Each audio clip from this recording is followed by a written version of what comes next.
Roma Wines present Suspense.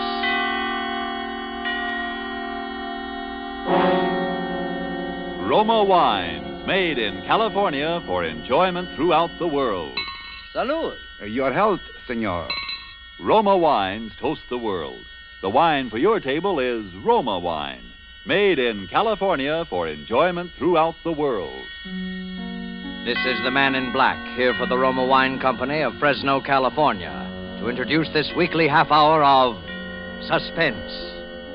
Tonight from Hollywood, Roma Wines bring you as star Mr. Ed Gardner, better known to you perhaps as Archie, the proprietor of Duffy's Tavern, where the elite are wont to meet to eat. Mr. Gardner tonight makes his debut as a dramatic actor. He will not appear tonight as Archie, but in a role entirely different from any he has ever played before. And so with a suspense play called The Palmer Method, and with the performance of Ed Gardner as a pen-pushing gentleman named Joe Palmer, we again hope to keep you in suspense. Then I will be back at 8 o'clock. Okay, that'll be okay. You will be waiting for me? Oh, don't worry, babe. I'll be here. Oh, will I be here? Oh.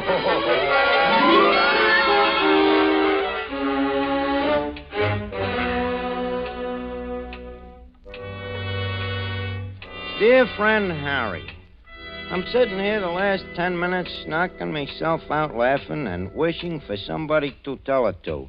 And then I get to thinking of you, so I'm going to write you the whole story. Harry, you got to admit that yours truly is one smart guy. Because in about an hour, they're going to bring me so much dough, they got to bring it in a suitcase. No kidding. Of course, it's the Spanish moolah, but even in the United States, it comes to about 10 grand. But I better start from the beginning so you can get the whole play. And if you don't say that your old pal is one smart guy, I am a monkey's uncle. It all begins about 4 months ago in New York when I'm on a lam and expecting any minute that heavy hand is going to fall on my shoulders, and I'm trying to think of something to do about it, you know. Happens I'm down to about $3, which makes the thinking a very tough proposition, even for a bright guy like me. Anyways, things being what they are, I naturally only go out at night. So one night I'm walking through the park in Union Square, still thinking and not getting very far.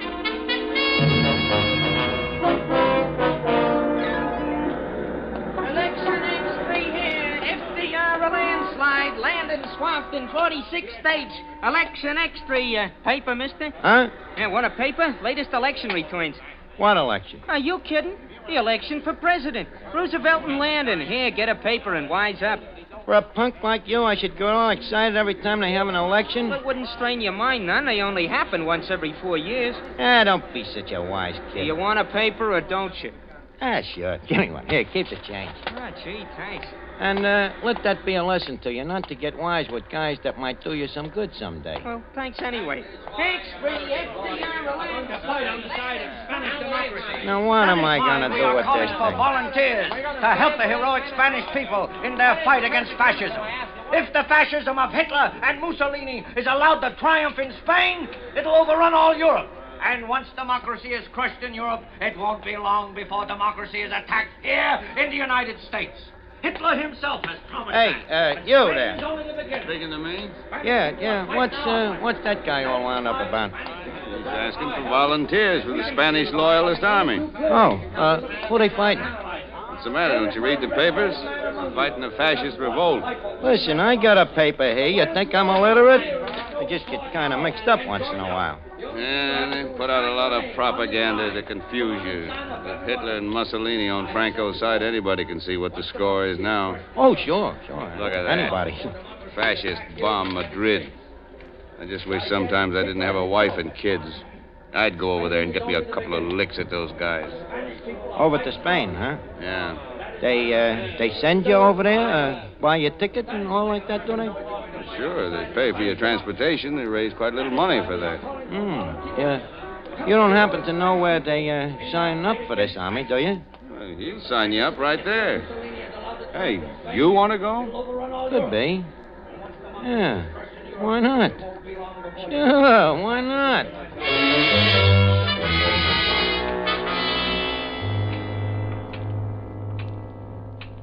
You get the play, Harry? Not so dumb, huh? I not only lamb out of the country till I cool off, but I get a free ticket. It's what I always say, Harry. A guy with real brains can always get by. Of course, I know strictly from nothing about this war, but I naturally figure it's just one of them tango revolutions, like you see in the movies with a couple of guys riding around shooting off their rods at nothing in particular, and pretty soon everybody goes home. But sometimes I wish I had read more of the front pages of the papers a little more, but when I get off the boat at Spain at a burg by the name of Barcelona, I find out this ain't such a funny war after all. This fascist mob is really knocking a joint around. There's shooting going on, and they're dropping bombs from airplanes, and the next thing you know, they got me in a uniform. Huh. So I'm standing there on the railroad station with a bunch of other guys, a whole mob of us, It looked like the $2 window at Belmont. It seems that we're going away somewhere, honey.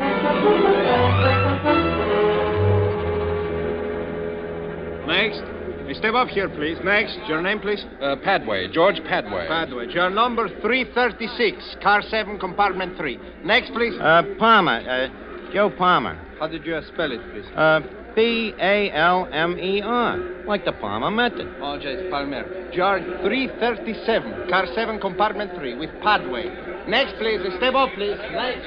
Hey, Padway. Someone calling me? Yeah, come here. Look, my name is Joe Palmer. We're supposed to ride in the same compartment or something? Oh, splendid. That's car 7. It's down this way, I imagine. Well, glad you know. I can't make head and tail out of these dinky rattlers. Of course. You're American, aren't you?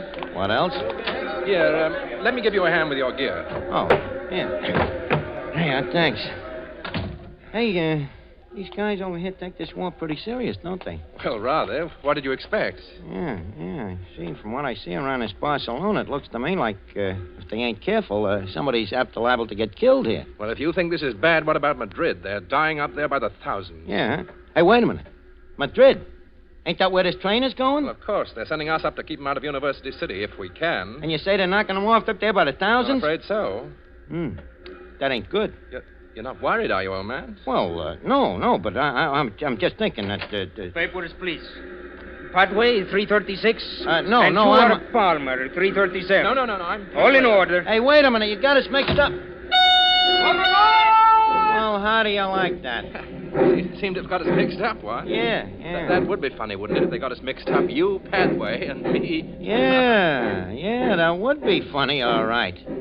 That would be very funny.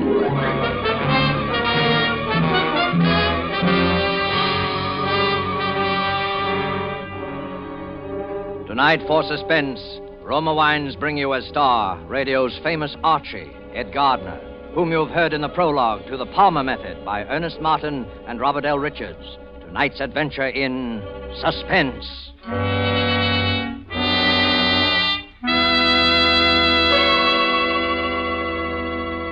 In this brief intermission in the play, let us journey in fancy to Havana and sit at a table in the gay Restaurant Paris. At the next table, we see a farewell party given for an American visitor. The American is wondering how he'll be able to repay in his own country the hospitality shown him in Cuba. Reassuringly, his Cuban host remarks, "Es muy fácil, amigo. Just be sure to serve wonderful Roma wine. It is wine imported by us from your own country, Roma wine." Indeed, Americans can well be proud that judges of fine wines in so many lands now acclaim the wines of California among the world's most enjoyable of all time. Of these truly superb wines, Roma wines are America's largest selling wines.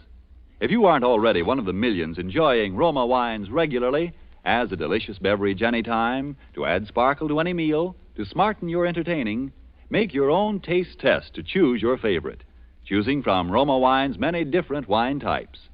When you learn their modest cost here in America, with no import duty to pay, no expensive shipping charges to absorb, you'll know why we say Roma wines are for your daily enjoyment.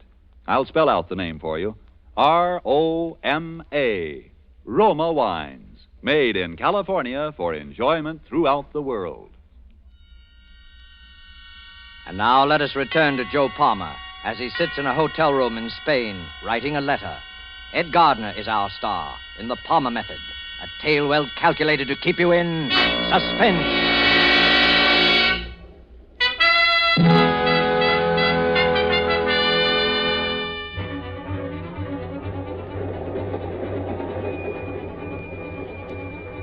Harry, there I was, on a train heading straight for Madrid, where they're knocking guys off every 5 minutes, which is naturally a little upsetting to a sensitive person like myself.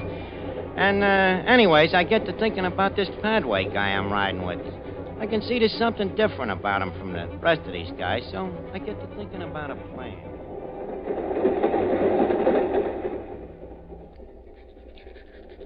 I say, what in the world are you doing there? You've been working away at it the last half an hour. I'm just practicing. Practicing what? The Palmer method. What in heaven's name is the Palmer method? You never heard of the Palmer method? No. It's penmanship. You know, the way they learn you to write when you're a kid. Some guy named Palmer invented it. You see, you make these ovals and lines. And pretty soon it learns you how to use your whole arm. See? Makes your writing very pretty. Aren't you a little old for that sort of thing? Well, it depends on how you look at it. With me, it's a business. You're an instructor in penmanship?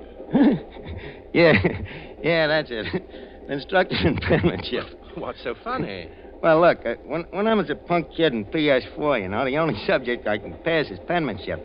I'm a whiz at it, you know, so naturally, my name being Palmer and all, it's kind of a standing joke in the school, you know. The kids would holler, Joe Palmer, he flunks in everything but writing. That's the Palmer method. Oh, I see. Yeah, that's how it started, but now I still like to keep in practice because, well, like I say, by this time, with me, it's a business. But I still don't quite see how it can be much of a business. You ask a lot of questions, don't you? Well, I'm terribly sorry, old man. I don't mean to pry, you know. Oh, that's all right. What about you? Me? Yeah. How about me asking you a couple of questions? Why, of course, anything you like. You're English, huh? That's right. Yeah, I could tell that right away. Really? Yeah, I could also tell that you're not exactly a stumble bum. I bet your old man is in the chips, huh? You mean wealthy? Matter of fact, he is rather. Maybe even a lord or something? Oh, no, nothing like that, really. Lesser nobility, you know. I thought so. Big shot, huh? You ever been to this Madrid before? No, never have. You know anybody there? Not a soul, as a matter of fact. At it again, I see. I say, you never did tell me about that Palmer business. You mean how come it's a business with me? Mm-hmm. I write checks. Write checks? Yeah, with other people's names on them. I might add that I'm about the top man in the profession, too. Oh, you're a... Yeah, I guess they call it the same thing in England, don't they? Forgery?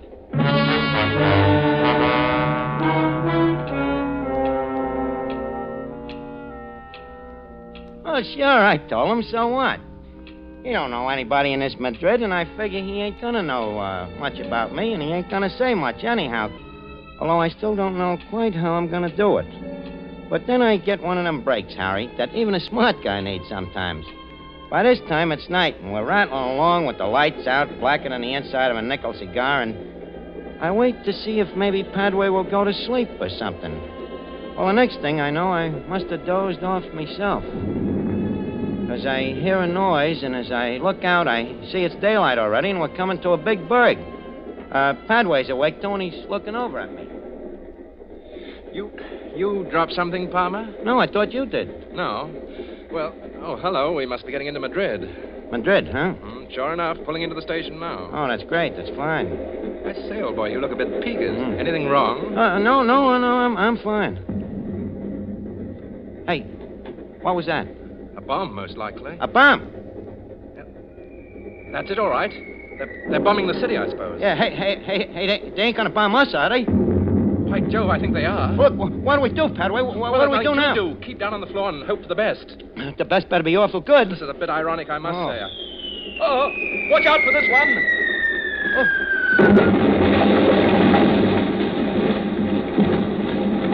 Be good. Padway!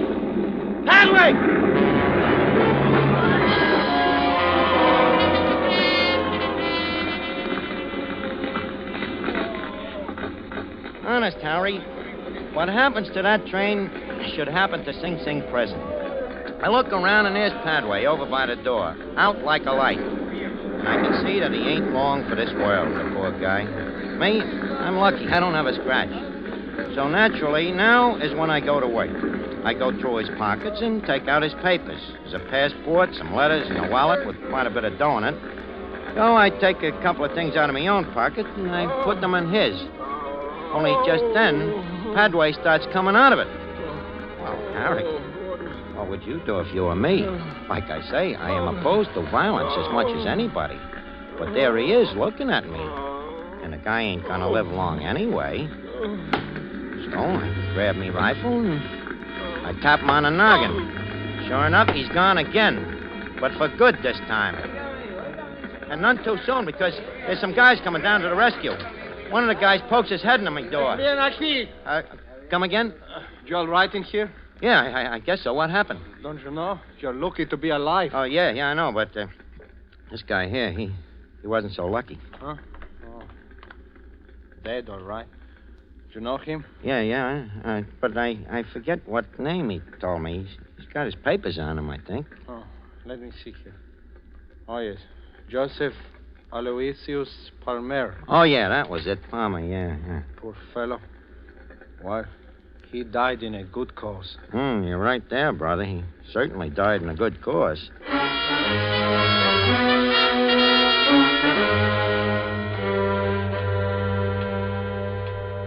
You get it, Harry?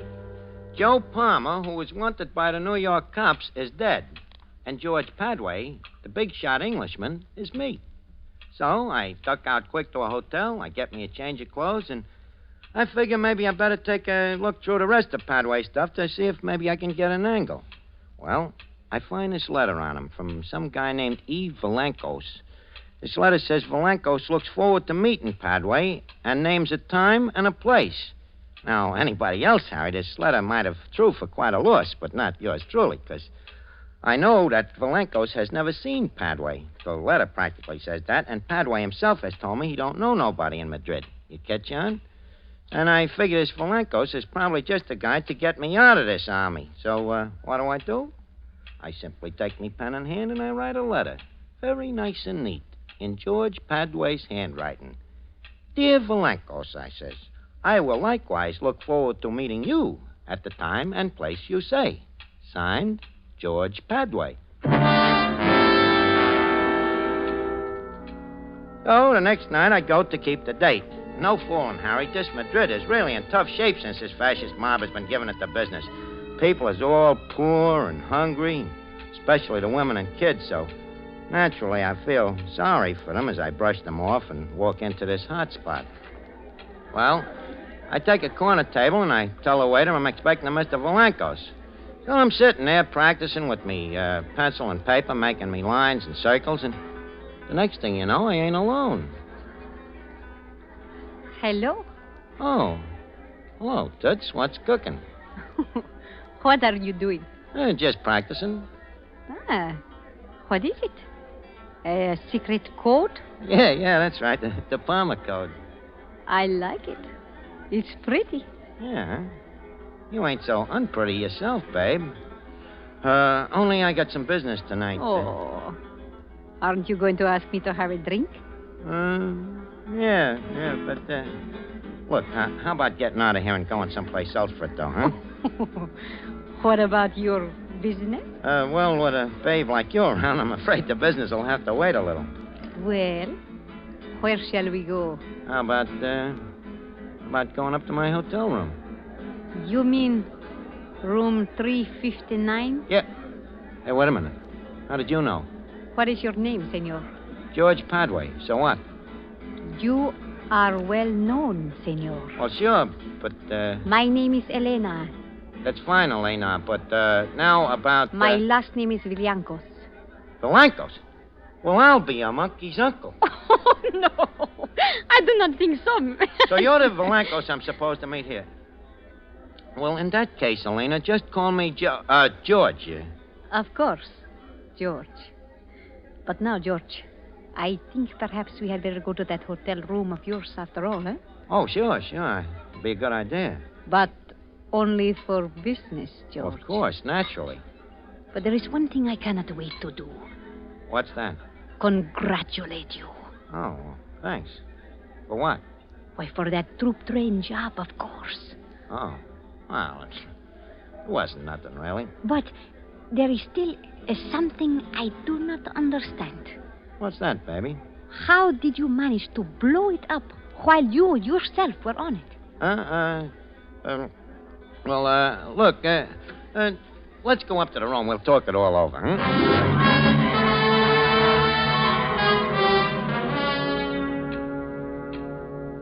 George, you still have not told me how you blew up the train and did not get killed yourself. Well, do I have to tell you everything? Perhaps that is why you are so successful, eh?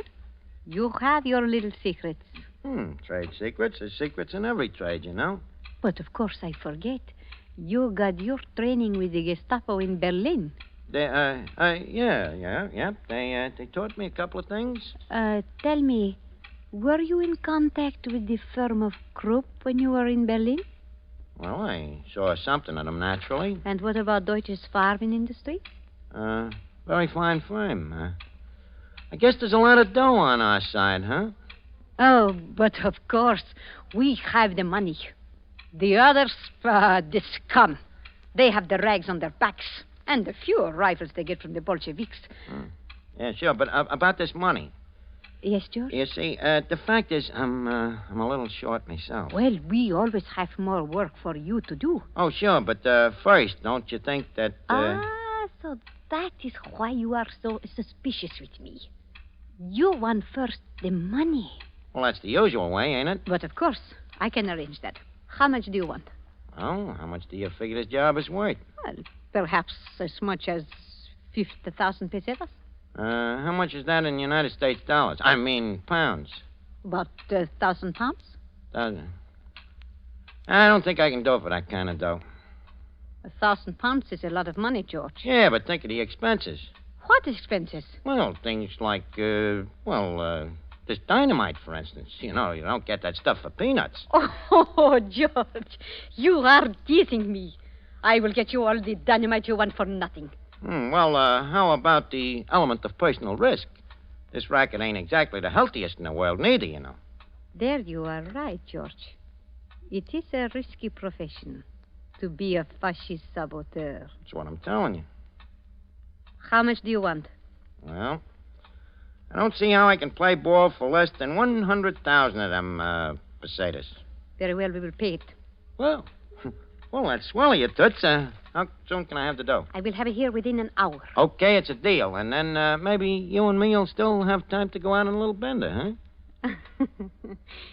Yes, perhaps we will. Yeah, and look, make it small bills, will you? They're easier to handle. It's a lot of money, but my friends and I will bring it in a suitcase. Swell. And one thing, Alina, before this next job, you might have to help me get out of the country for a little while. You know, I got certain arrangements that I got to make. There will be no trouble there, I can assure you. Well, that's a real pal, Alina. I won't forget it, neither. I know you won't, George. Oh, George, there is one thing. Just a little formality so I can be sure to get the money. Oh, sure, babe. Anything you say. Will you write a little note for me so they will know I contacted you, you see? A note? What does the note say? Oh, just something like, I, Padre, have contacted Elena Villancos, and we are agreed on future procedure. Mm-hmm. Well, I guess that'll be all right. Okay, I have contacted Elena Villancos, and we are agreed on future procedure. Signed, George Padway. Hey, huh? Okay? Thank you, George. Well, I think you better run along now, huh? Then I will be back at 8 o'clock. Okay, that'll be okay. You will be waiting for me? Don't worry, babe. I'll be here. Oh, brother, will I be here.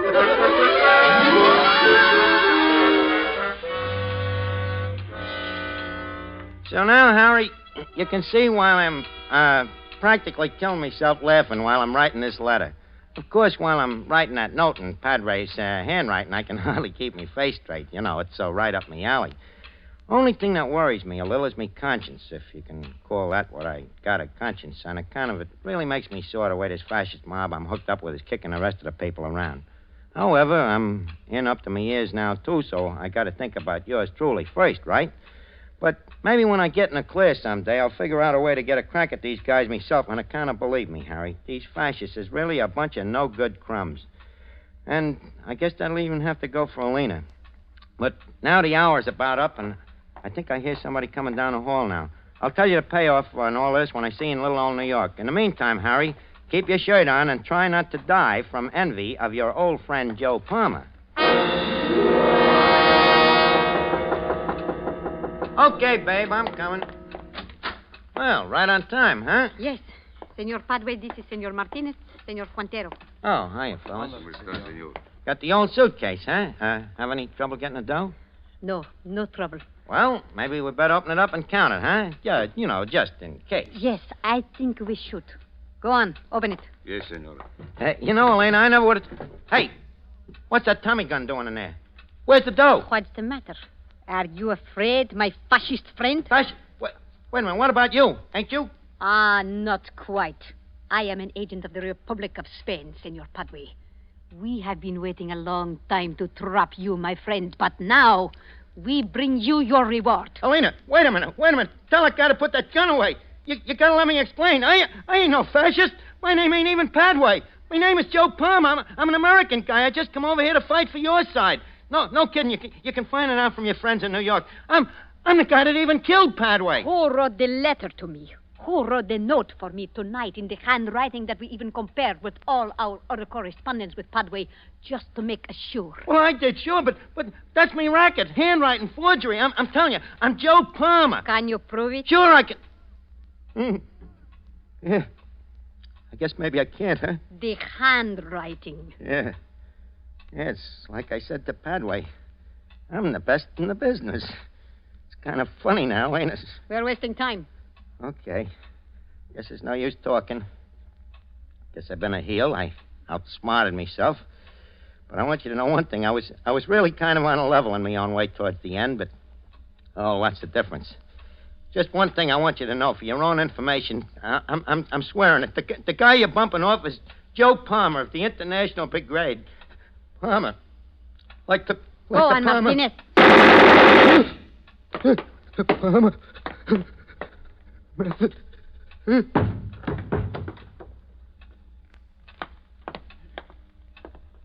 A smart agent. One must say that for him. Yes. He was very, very smart.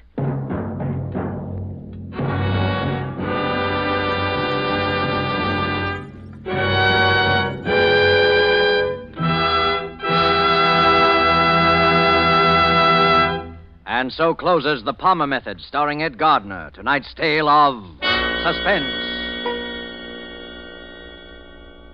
Before Mr. Gardner returns to our microphone, let me give you a suggestion that you will find can add to the success of your next dinner party at home. At one end of the dining table, place a bottle of Roma Wine's hearty, full-bodied Burgundy.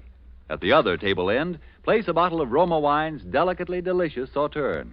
And then let each of your guests select the Roma wine to his liking.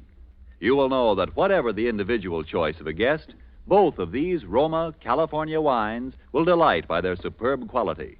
The quality that has made Roma wines America's largest selling wines.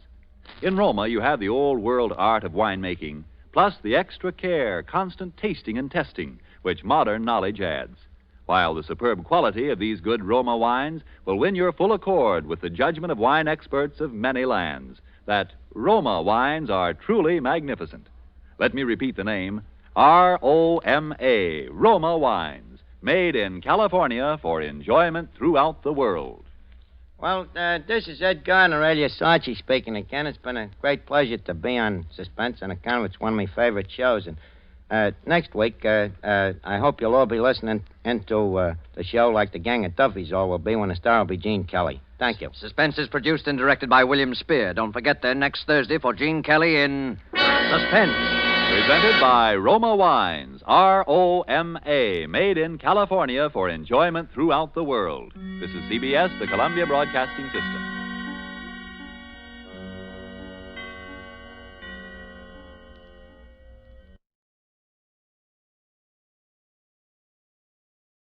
Now, Roma Wines present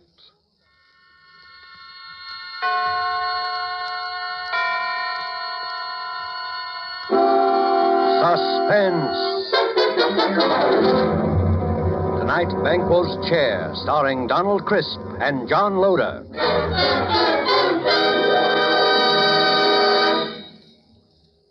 Suspense is presented for your enjoyment by Roma Wines.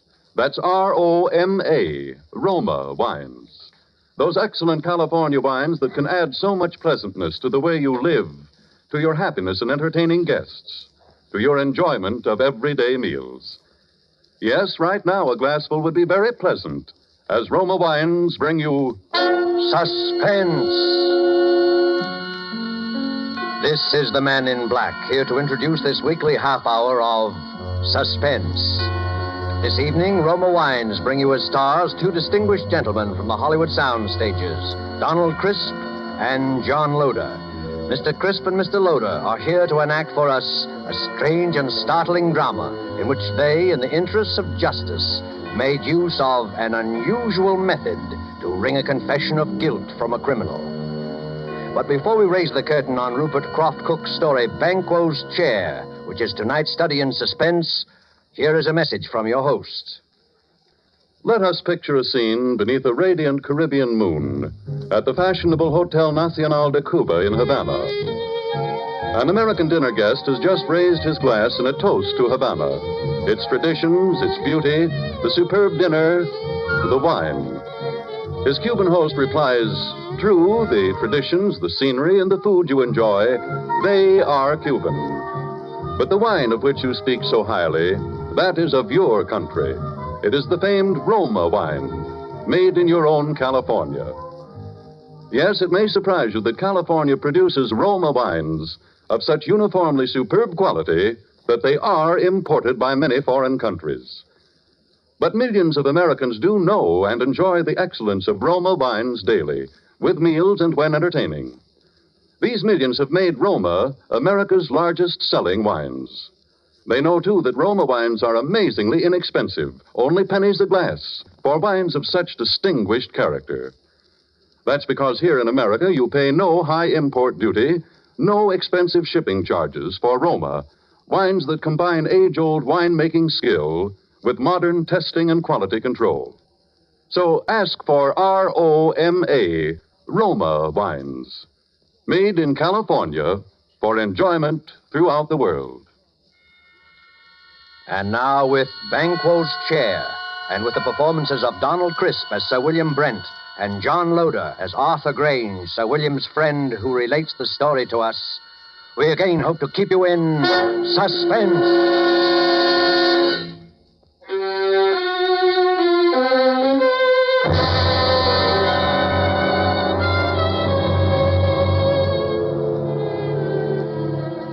I would like you to look at this photograph.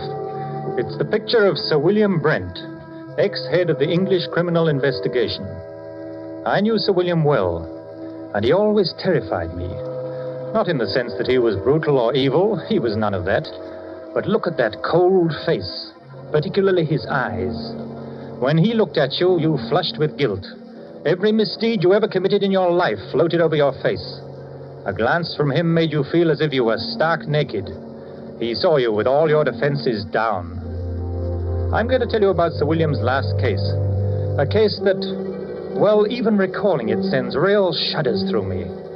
I swear it's true.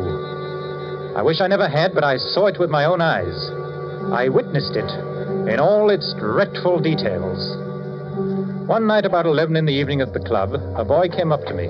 Telegram for you, sir. I ripped open the envelope and read the telegram. "Dear Arthur, will you come and dine with me at Turret House, Sydenham on Thursday? There will be several guests, and I think I can promise you an unforgettable evening. Signed, William Brent." I was annoyed. I don't like to receive telegrams so late in the evening. And Sir William could easily have phoned, unless he didn't want to go into details with me. I decided to phone him.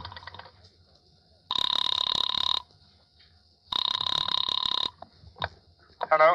Hello? And this is Arthur Grange calling. Yes, I know. Did you receive my telegram? Yes, Sir William. What's all the mystery about? I'll tell you about that on Thursday. Are you coming? Yes, I'll be there. Very good. I particularly want you to be there. Oh, you sound so mysterious. I'm thinking of coming armed or bringing a couple of bodyguards. No, it wouldn't be necessary to bring bodyguards. But you had better come armed. Well armed. Yes, bring a revolver. Good night.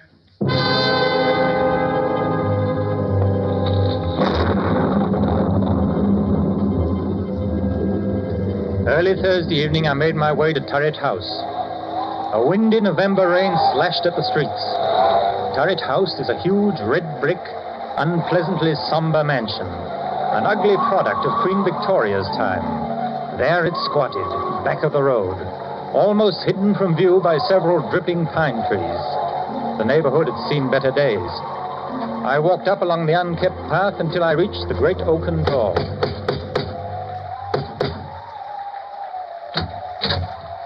Good evening, Mr. Grange. I was waiting for you. Hello, Lane. Nasty night, sir, isn't it? It's not much warmer in here. There's a fire in the dining room, sir. Good. Whatever made Sir William move into this drafty dungeon? Oh, we haven't moved in, sir. It's only temporary. Sir William just rented it. We still live in the West End. Oh, I see. Have any of the other guests arrived? Yes, Mr. Grange. Miss Stone is here. Oh, hello there. Oh, you must be Roberta Stone, the mystery writer. I'm Arthur Grange. How do you do, Miss Grange? I've read all of your stories, Miss Stone, and enjoyed them tremendously. Oh, that's very nice of you. Thank you so much. Listen, just what's going on here tonight? I don't know. Sir William sounded awfully mysterious. Didn't he, though? He told me to come armed. He told me the same thing.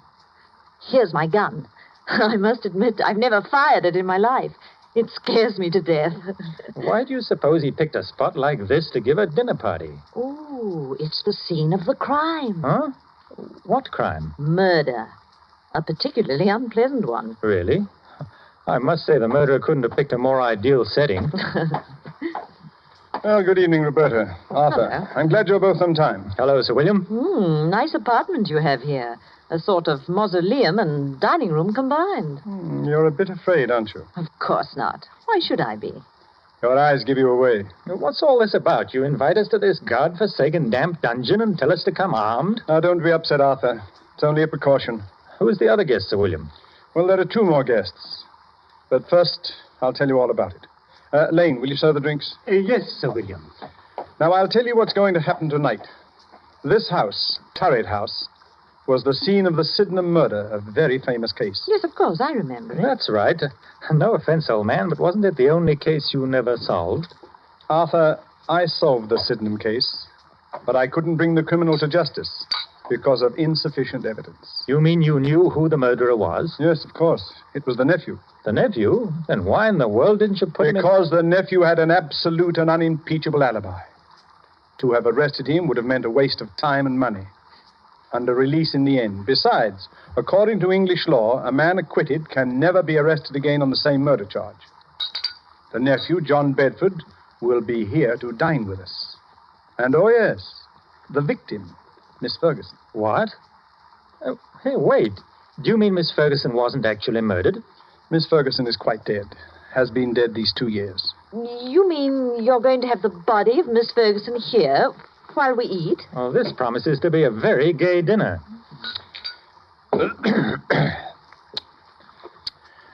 Now, see here. As you both know, I've never lost a case, except the Sydenham murder, which will be finished tonight. Now, I'm an egotist. I don't believe there's a criminal in all England that can outwit me. And as a matter of fact, I've resigned from the criminal investigation for the sole purpose of trapping Mr. John Bedford. You have an awful lot of patience. Infinite patience. I devoted 2 years to this case, and now that my moment of triumph has arrived, I wanted to have some witnesses. A writer who will record the event, and an admirer who will applaud with awe the cleverness of my scheme. If it's as gruesome as I think it is, I won't be here to watch it. Oh, I think you will. Horror has a way of fascinating and hypnotizing people. Besides, Arthur, you'd be ashamed to run out now? Oh, I'll stay, of course. So will I. Oh, good. Now, before I tell you my scheme, let me first acquaint you with the details of the murder. Well, exactly 2 years ago tonight, in this very house, old Miss Ferguson...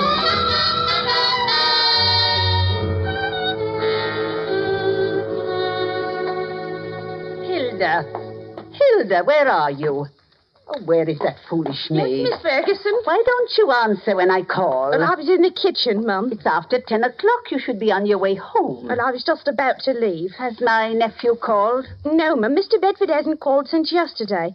I told him he couldn't come in, just like you said. I don't ever want to see him again. He's no good. He's an evil man who will come to an evil end. You're never to let him in here, Hilda. He won't ever come in this house if I can help it. No, Mum. Now, you'd better run along. And make sure all the doors are bolted. Yes, Mum. I'll change my will. Won't leave him a penny, I won't. Good night, Miss Ferguson. Oh, good night, Hilda. Good night. Who does he think he is? In the morning, I'll change the will. That's what I...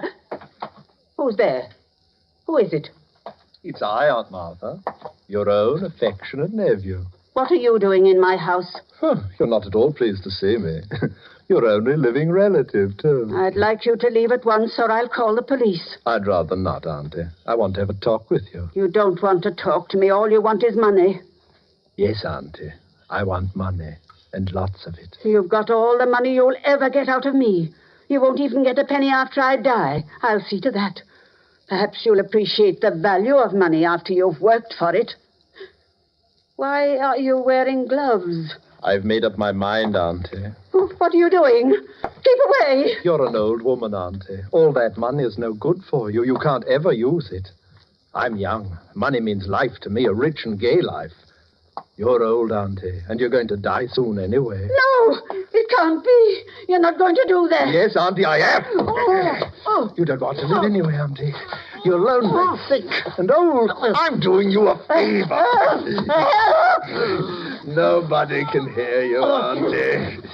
I'm your heir, your only heir, Auntie, your next of kin. The estate is going to be mine, Auntie. All of it.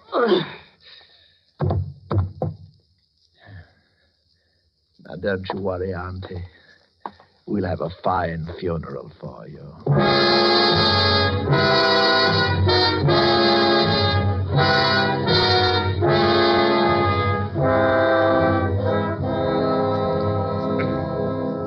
Yes, that's pretty much the way old Mrs. Ferguson was murdered. Hilda found the body the next morning. I immediately went to work on the case. All the evidence pointed to John Bedford. Everyone believed he committed the crime. He almost admitted it himself. I had him brought into my office for questioning. Well, how do you do, Sir William? Cigarette? Thank you. Well, how does it feel to kill your own aunt? May I have a light, please? Yes, of course. Thank you. I wouldn't know, Sir William. You see, I never killed anyone. Have you? I have, Mr. Bedford. I've sent quite a few to the gallows. So I understand. What was your relationship to Miss Ferguson? She was my aunt. Well, don't be flippant. Well, to tell you the truth, sir, my aunt didn't like me. She thought I was a spendthrift and a useless parasite, and she was quite right. Now, I believe it's customary to ask the accused his whereabouts on the night of the crime. Yes, it is. And won't you tell me? In jail. I had a little too much and got into a bit of a tiff with someone. That's quite an alibi. Oh, quite a fact.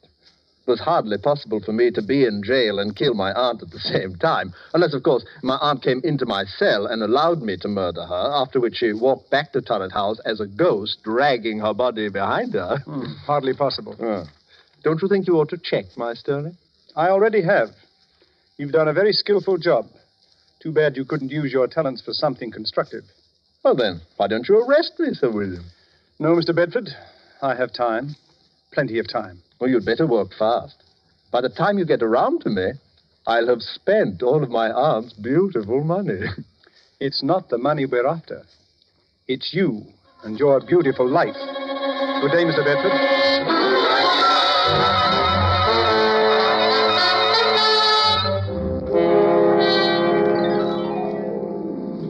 That's how matters stood. I refused to let my men arrest him. But how in the world could he have murdered his aunt when he was in jail? Perhaps he bribed the prison guard to let him out for an hour. Well, that's excellent, Roberta. I believe that's exactly what happened. Unfortunately, the guard died of pneumonia soon afterwards, which left us no further source of evidence. As far as I can see, Sir William, you haven't a leg to stand on. You're quite right, Arthur. I haven't. Except that every man, particularly a criminal, has an Achilles heel. I discovered John Bedford's weakness. Sounds like I'm going to have a good story. What is it? He's very superstitious. Well, how did you learn that? I've never suffered a defeat in my life. John Bedford was the first setback. Here was a clever, calloused criminal who laughed at me. No one had ever done that before. Bedford knew I could do him no harm, and he made the most of it. Carefully and patiently, I thought it over. I looked upon Bedford as you would look upon a Chinese puzzle. There is no such thing as an impregnable defense. A few months later, I went to visit Bedford.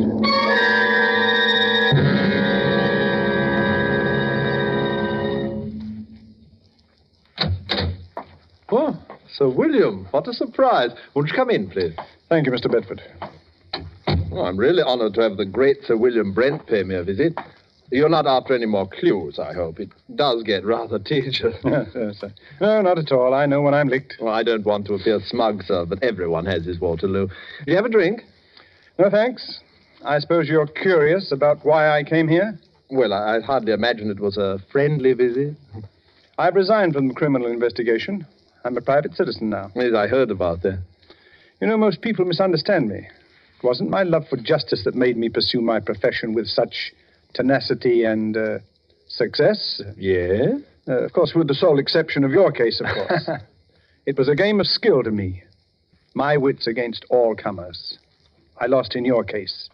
But then we've all got to lose sometime. I don't believe you, Sir William. You're still after me. But I'm afraid it's no go. I've kept out of trouble so far, Knockwood. That's an odd habit for a man like you, Bedford. You're not superstitious, are you? Of course not. Well, now as to the reason for my visit. I noticed in the papers that you're looking for a tenant for Turret House. Why, yes, I am.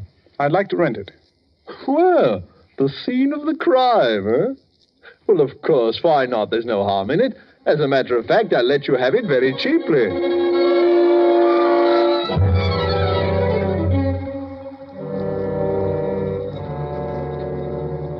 And that's how I rented this house. The house where the murder was committed. But what's your plan? It had better be a good one. Mr. Bedford sounds like a hard customer. Yes, it's a strange plan, but an effective one. I saw Bedford frequently. Our acquaintance blossomed into a kind of friendship. An armed friendship, of course. He knew I was out to get him, and I wanted him to know that. He's vain, very vain, and this game intrigued him. I also learned he's a very superstitious. Tonight is the anniversary of the murder, and tonight Mr. Bedford dines with us at 8 o'clock. It's nearly 8 now. Now, this is the plan. You know May Wakefield, of course. Naturally, the Shakespearean actress. That's right. Now, during dinner, Miss Wakefield will enter the room in the precise likeness of Miss Ferguson, the murdered woman. We, of course, will pretend not to see her. We remain outwardly unconscious of her. Only Bedford will be aware of her presence. I believe Bedford will confess. But this is the anniversary. I'd imagine you'd keep away on this night. He's giddy with success. And also the fact that Roberta Stone, the famous writer, is here with us. Tweaks his vanity. He'll be here, and promptly. Well, I don't like this. Well, this is just like one of your stories. It doesn't become you to be frightened. Well, I won't run away. Now, there's one more thing. During dinner, the electric lights will be switched off at the main, and candles will be lit. We must have the correct atmosphere. You understand now? You are not to see May Wakefield. She doesn't exist for us. Is that clear? Well, I'll look right through her. Oh, it gives me the creeps. Ha! That's Bedford. The appearance of John Bedford suddenly made the whole scene grimly real. He was a tall, well-built man in his late 30s, immaculately dressed and perfectly groomed. At first sight, his face seemed pleasant enough, but on closer scrutiny, his gray eyes were hard and cold. He looked all of us over with arrogance and superiority. I heartily wished I was elsewhere. This was one scene I had no desire to witness. After the introductions were over, we sat down to dinner. Is it still nasty outside, Mr. Bedford? Oh, getting worse. Looks like we're in for a few days of this. It's too bad. I was going to do some riding tomorrow. The soup is excellent. Oh, yes, indeed. Your cook should be congratulated, sir.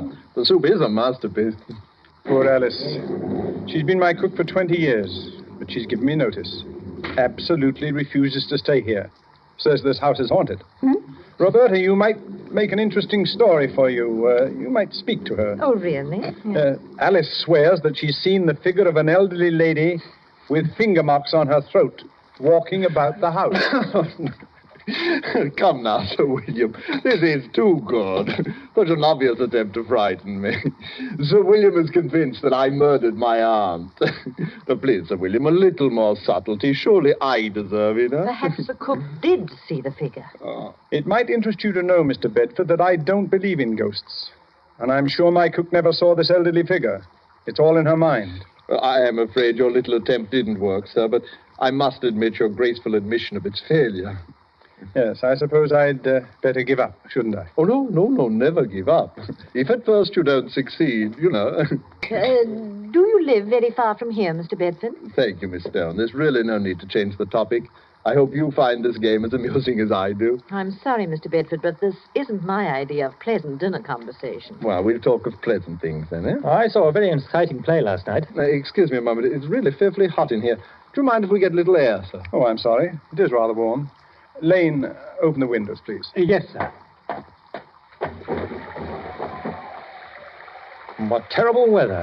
I don't know how we'll ever get home. It's a bad month of the year. I had intended to go to the Riviera for the season, but you... Lane, what on earth is wrong with the lights? I don't know, sir. Well, don't stand there. Light the candles. We can't sit here in the darkness. And get the chauffeur. He knows something about the electric lights. I'll call the chauffeur right away, sir. Yes, I'm terribly sorry about this. We've had trouble with the wiring before. The chauffeur will have it fixed in a few minutes. Now, let's go on with our dinner. This is one of your tricks, Sir William. Have some more wine, Mr. Bedford. Thank you. It was a tense and terrible moment. I looked at Roberta. She was pale and frightened.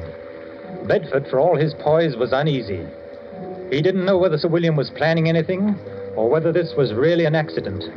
My heart was pounding away and my palms were wet with perspiration. Only Sir William appeared cool. There was not a trace of emotion in his face. Oh, Mr. Bedford, you were saying about visiting the Riviera. It's quite a change from England at this time of year. Well, I suppose I'll make the trip next month, but I... What's the matter, Mr. Bedford? Nothing at all. I wish we could have some lights. Rather difficult to see. Yes, I'm terribly sorry this had to happen just at dinner. Have a little more wine, Mr. Bedford. Oh, yes, thank you. The figure of a woman had entered the room. She had come in silently, like a ghost. We all saw her, but not one of us moved or made a sign of recognition. In the dim candlelight, she looked ghostly and unreal. Bedford looked at all of us to see if we had also seen the figure before his eyes. But we ate our dinner grimly. He looked again, then shook his head and gulped more wine. Don't any of you see anything? See what, Mr. Bedford? There's another one of your tricks. Can't any of you see her? What's got into you, Bedford? It's my aunt. My aunt. Your aunt's dead, Mr. Bedford. You're not seeing ghosts, I hope. Maybe I had to. She's coming toward me. Now, calm yourself. I've never seen you like this. There's no one else here. Do you see anyone, Roberta? No. No, Sir William. I don't either. Let me out of here. I can't make you out, Bedford. There's no one here. My nephew, you're not wearing gloves today, John. She's real. Can't any of you see her? Can't you hear her? What's come over you, Bedford? I'm leaving here. She's at the door. She won't let me out. I'm an old woman. Money is no good for me. I'm lonely, John. I'm lonely. Let me by, Osmond, out of my way. There's no one in your way, Bedford. Please sit down. Get away from that door. I'll murder you again. You hear that, Mother? I'll murder you again, you old witch. I'll murder you again. Got him. All right. Switch on the lights. I'll murder you again. Officer Graham, arrest him. You heard the confession. Put the handcuffs on him. I'm going to... Oh, I've never seen anything so horrible. Let me out of here. Well, Bedford, it seems that I've finally caught up with you. I'll kill her again. I'll kill her again. That wasn't your aunt. It was Miss Wakefield, the actress. I'll kill her again. I'll kill her again. Take him away, Graham. He's in a state of shock.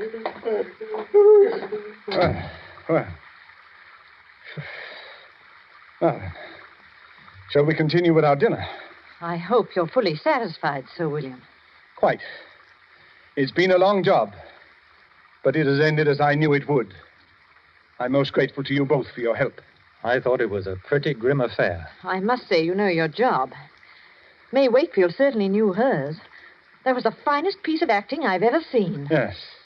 Her makeup was incredibly good. I must congratulate her. She's probably gone to her room. Oh, Elaine. Yes, sir. Please call Miss Wakefield. Miss Wakefield, sir? Yes, the lady who's been assisting us this evening. I haven't seen her, sir. But I look for her, sir. Yes, well, tell her to come down and join us. We have a fine dinner waiting for her. Oh, excuse me, sir, but this telegram came a little while ago. I didn't want to disturb you during dinner. Let me have it.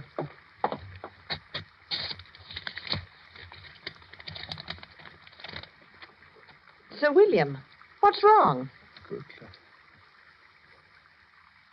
I'll read it to you.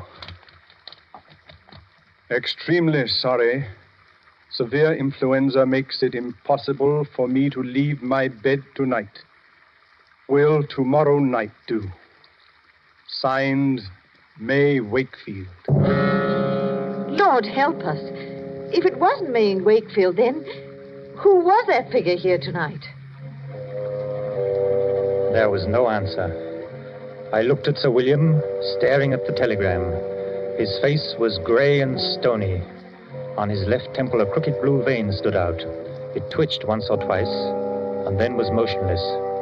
He looked as though he'd seen a ghost.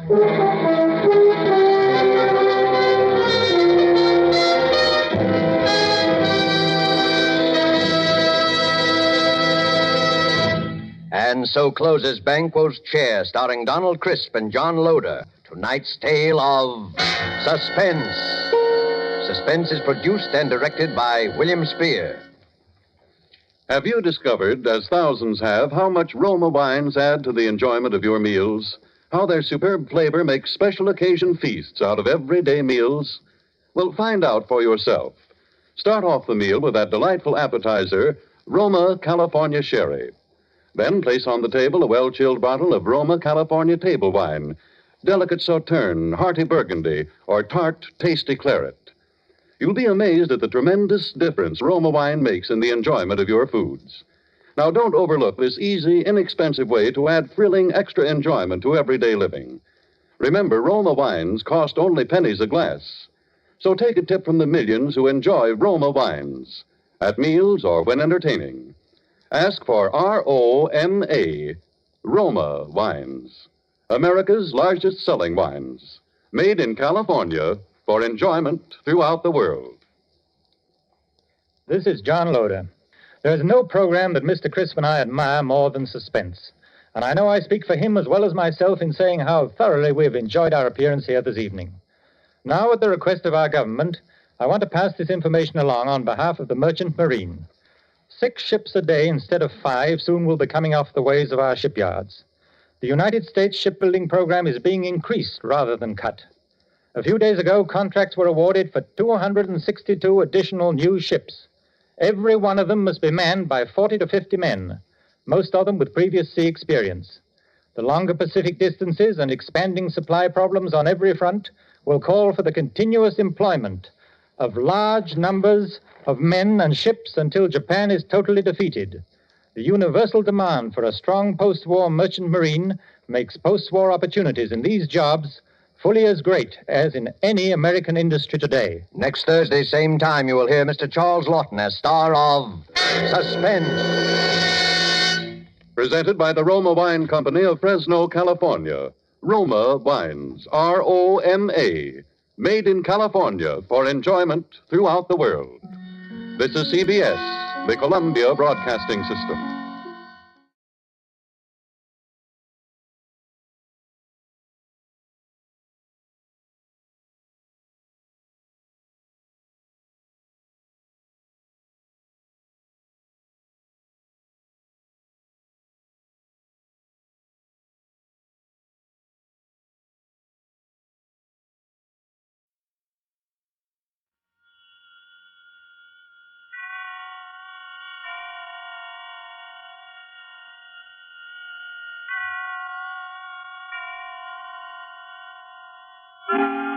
Suspense.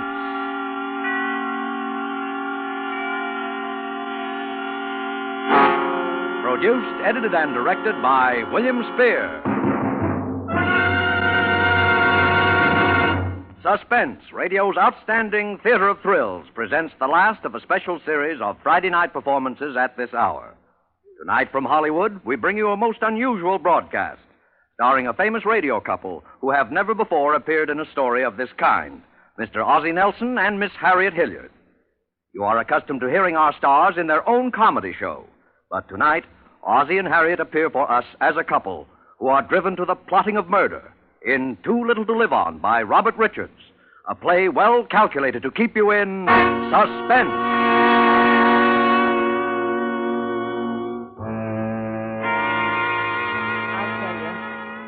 It doesn't matter now. How do you think anything could matter anymore to me now? You should have let me die. That was the best way. That's all that matters to me now is that I want to die. That's all I care about. Being dead.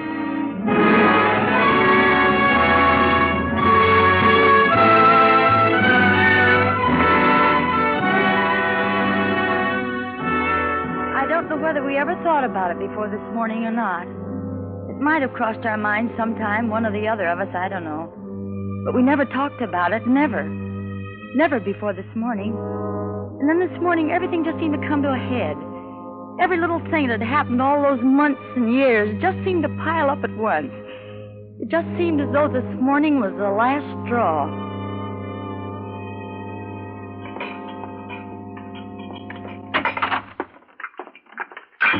Hi, honey. Hello, darling. Your breakfast is there keeping warm on the back of the stove.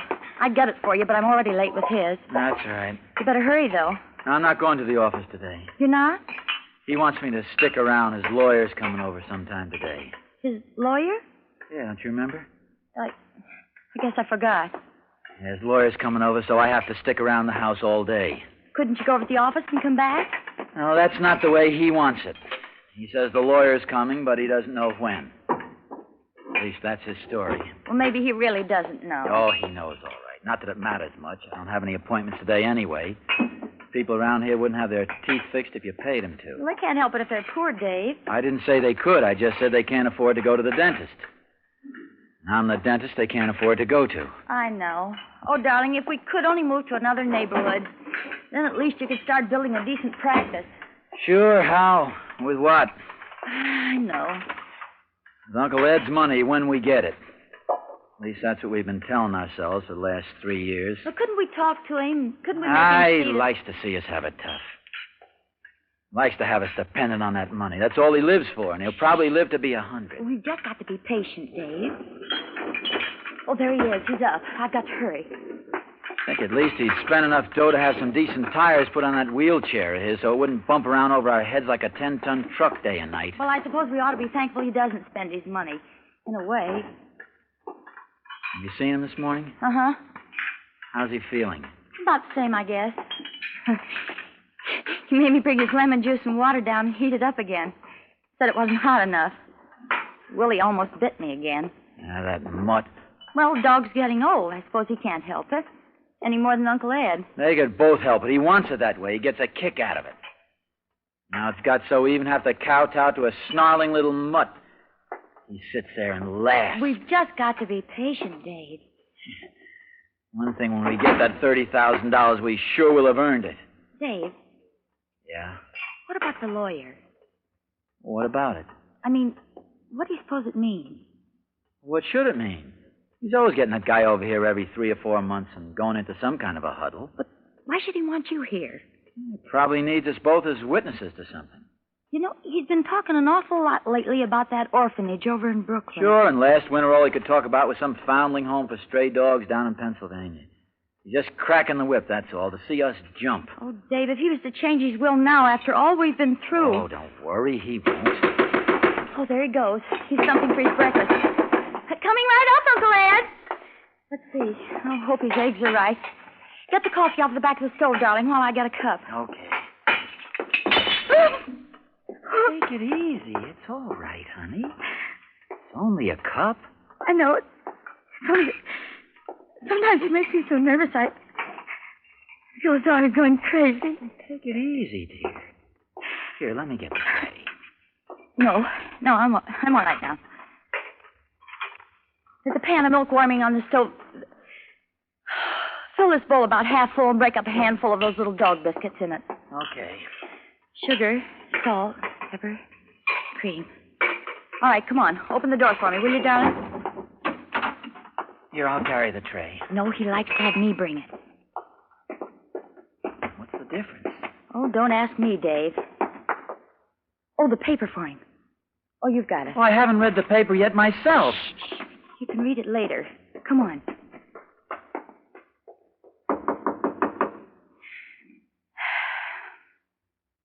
Here's your breakfast, Uncle Ed. All right. I'm sorry I was a little late. Well, set it down. I heard what you said about the paper, David. If it's getting so you even begrudge a little thing like that to a helpless invalid. No, I don't begrudge it, Uncle Ed.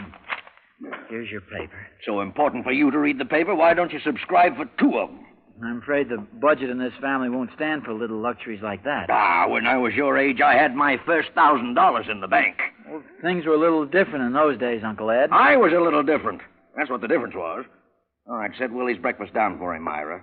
No, not there. Over by his bed where he can get at it. Yes, Uncle Ed. I'm afraid Willie doesn't like me anymore. Here, I'll give it to him. Hey, stop that! You dare strike that dog, David! I wasn't going to hit him. I just wanted to let go of my sleeve. Poor Willie. Oh. Well, if Myra would take him out once in a while, he wouldn't feel that way. I take him out any time you ask me to, Uncle Ed. I forget sometimes. You want to do it without my asking. Well, you can go now. I know you don't want to stay any longer than you have to. Oh, Myra, hand me my glasses on the bureau. Glasses? Yes, Uncle Ed. Here. Oh, what, Myra, you fool! Oh, Uncle Ed, I'm so sorry. Maybe I can mend them. Of course you can't mend them. They're broken, you idiots. Don't talk to her like that. What's that? I said don't talk to her like that. Dave, please. I see. Now you're trying to bully me. A helpless old man in a wheelchair. Well, I won't stand for it. Uncle Ed, he didn't mean anything. I made my bargain with you, David, and I intend to keep it, as long as you do. And I've never complained about the care you've given me, although heaven knows it's been little enough. But don't think for a minute I'll stand for anything like this. I'm sorry, Uncle Ed. I'm afraid that's scarcely enough. Well, it won't happen again. Look, I'll get the glasses fixed. I know a guy that can do it right away. Probably take a week, and in the meantime, I'll be as blind as a bat. And don't expect me to pay for it. No, don't worry. I'll pay for it. You'll have them back tonight. Oh, this reminds me, David. Be sure that you're here when my lawyer comes today. I'll be here. That's why I stayed home from the office. Well, that's all for now.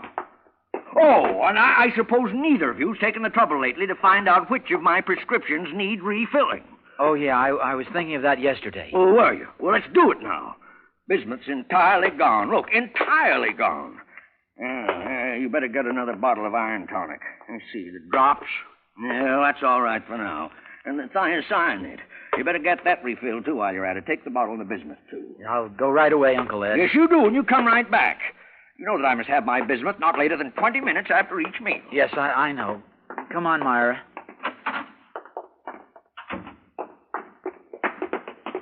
I hate myself.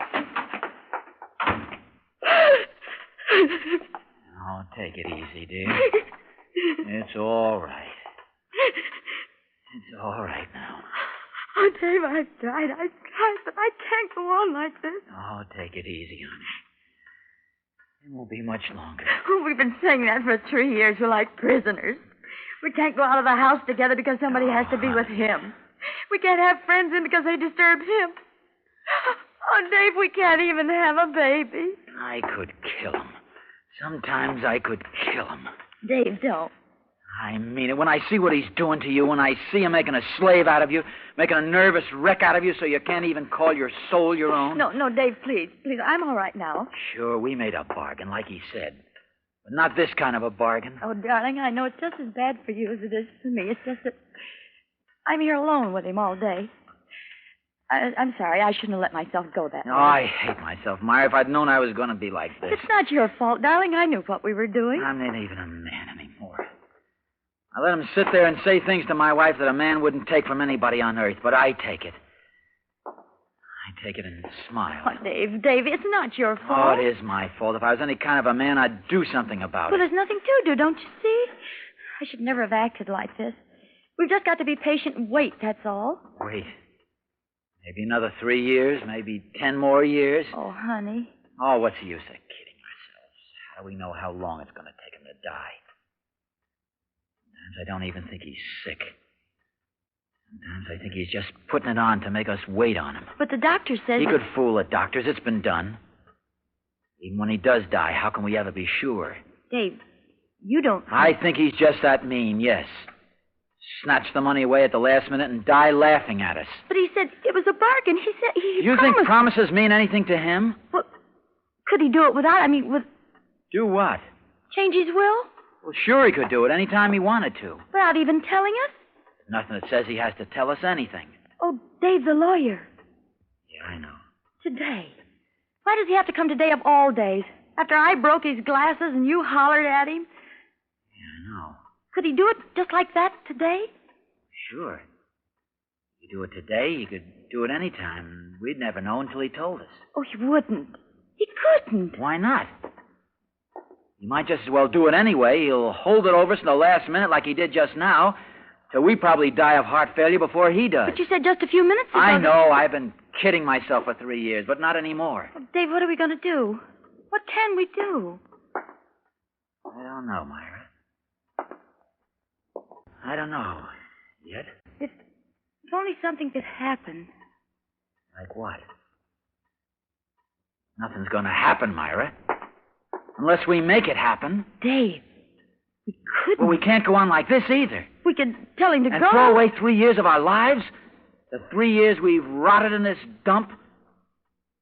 We've earned that money. $10,000 a year isn't half enough for what we've gone through. Dave, I don't care about Well, the money. I do. Anybody but him, I'd feel different. I don't have any more feeling about him than I do that dog up there. Dave, you don't really mean... I don't know what I mean. Listen, I've got to go over to the drugstore and get his medicine. All right. Hurry back. I'll only be a minute. It's just across the street. Dave, Yeah? what about the lawyer? What about him? What if he should come now? Yeah, well, keep an eye out for him. But what if he comes? I don't know. I've got to think.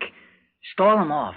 Tell him something. What should I tell him? Tell him the old man's sick. He can't see him. Sick? Yeah, sick. All right, Dave. Oh, Dave, have you got his glasses? Yeah, I'll give him to Mr. Herman at the drugstore. He knows an oculist right here in the neighborhood. He wouldn't mind sending them over. All right, hurry.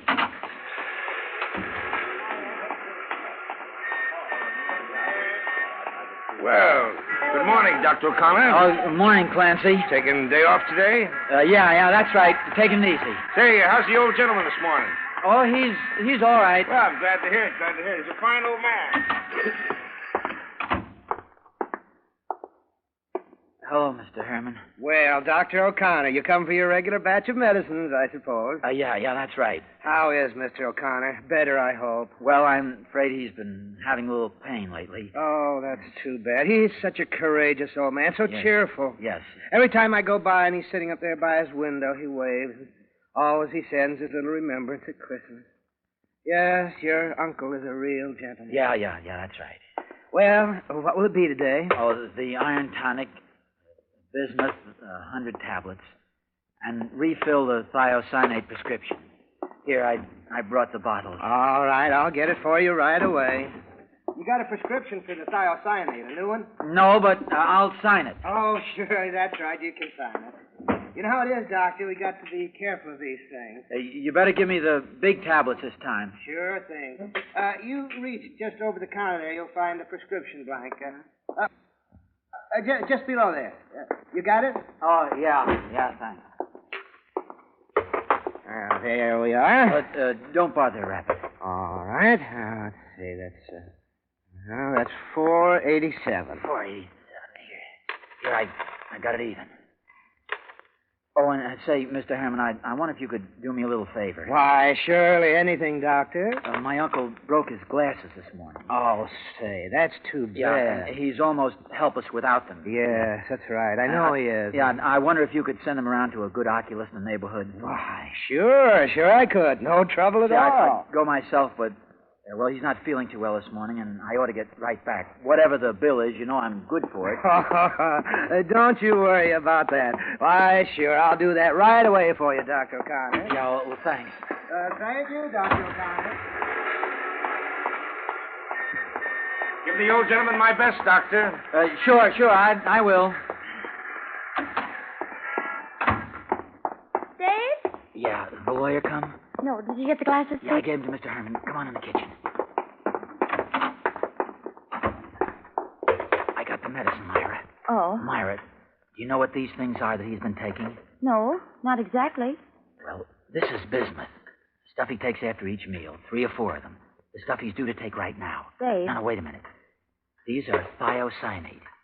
He only takes these once in a while for his heart. Just one of them. Less that one because I got bigger tablets this time. Dave, what are you trying to say? I'm trying to say, if he took 3 or 4 of these, instead of his bismuth, by mistake, it would kill him. Dave, no. By mistake, I said. It couldn't be. Yes, it could. Look at the tablets. Can you tell them apart? Hardly. If they were in the wrong bottle. Afterwards, they know if they're in the wrong bottle. They'd know that somebody... No, he'd think it was all right from the shape. But afterwards, we'd put him back in the right bottle. Well, then they'd know it couldn't be a mistake. They'd know he could read right on the bottle from the label. No, they wouldn't. They'd know he couldn't read the label. They'd know he couldn't read anything. His glasses. That's right, his glasses. And the oculist would have to swear to it. Dave, are you sure...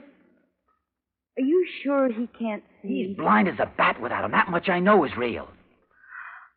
Oh, Dave. Don't you see? It's the only way, Myra. It's a chance of a lifetime. No tampering with anything. No changing labels so they could analyze glue if they got suspicious. None of that. I know, but... And don't forget his lawyer's coming today. Well, couldn't we just tell him to go? What about the money? Oh, Dave, I can't think. The front door. That must be the lawyer now. Yeah, it is. I can see him standing outside. What shall we do? Get rid of him. Well, hurry before he rings again. He might hear us. What'll I tell him? Well, what you told me to tell him, that he's had a bad turn. We're calling the doctor. And then if he asks any questions any time, we could say it was... Yeah, all right. Good morning, Mr. Eldridge. How do you do, Dr. O'Connor? I'm sorry you had to come way out here, but my uncle has had sort of a bad turn. Oh, I'm so sorry. Nothing serious. No, we're I hope. calling the doctor. I don't think it's anything serious, Mr. Eldridge. I don't see how it could be. Why, no. But he was wondering if you could come back some other day. Oh, I see. Well, it's just a matter of his signature on a document. Yeah, well, I'm really afraid he isn't up to it, Mr. Eldridge. I see. Well, perhaps I could phone him later in the day. I could phone him. There'd be no objection to that, would there? No. But if there's any message, I could give it to him later. Yes, well, you might say that I've made the changes that he requested. He'll know what I mean. All right, I'll do that, and thank you, Mr. Eldridge. Thank you, Doctor, and good day, sir. Goodbye. Has he gone? Yeah. Did he... No, it was all right. What is it, Dave? Did he say anything? Oh, he said that he made the changes, whatever they were, and that he'd understand. He said that all he wanted was his signature on some document. His will? He didn't say that. Oh. Now or never, Myra. Oh, Dave, let me just think. Just for a minute. Come on, what about it? Yes. All right. All right. Here are the 2 bottles. Come on now. Oh, Dave, no. You've got to come. Why? Because you have. All right. You don't have to say anything. All right.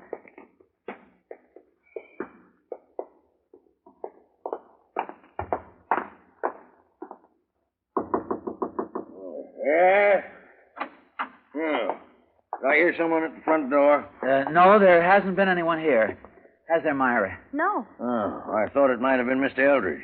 Here, I got your medicine. Well, you took long enough about it. I'll put it over here by the bed where you can get it. Well, what do you want, Myra? I just came to get your tray. Oh, Didn't Willie like his breakfast? it was too hot, of course.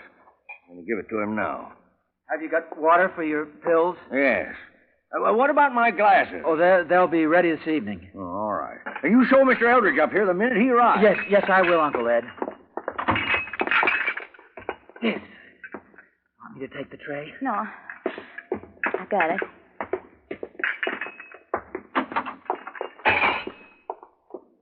Oh, Dave, how could we? What's the use of that? It's done now. Horrible. Don't you realize that it's... Murder? All right, it is, and I'm glad. Dave, don't say that. What's the difference what you call it? It was the only thing to do. It's even better for him this way. David, I'm afraid. There's nothing to be afraid of. Listen. Yeah.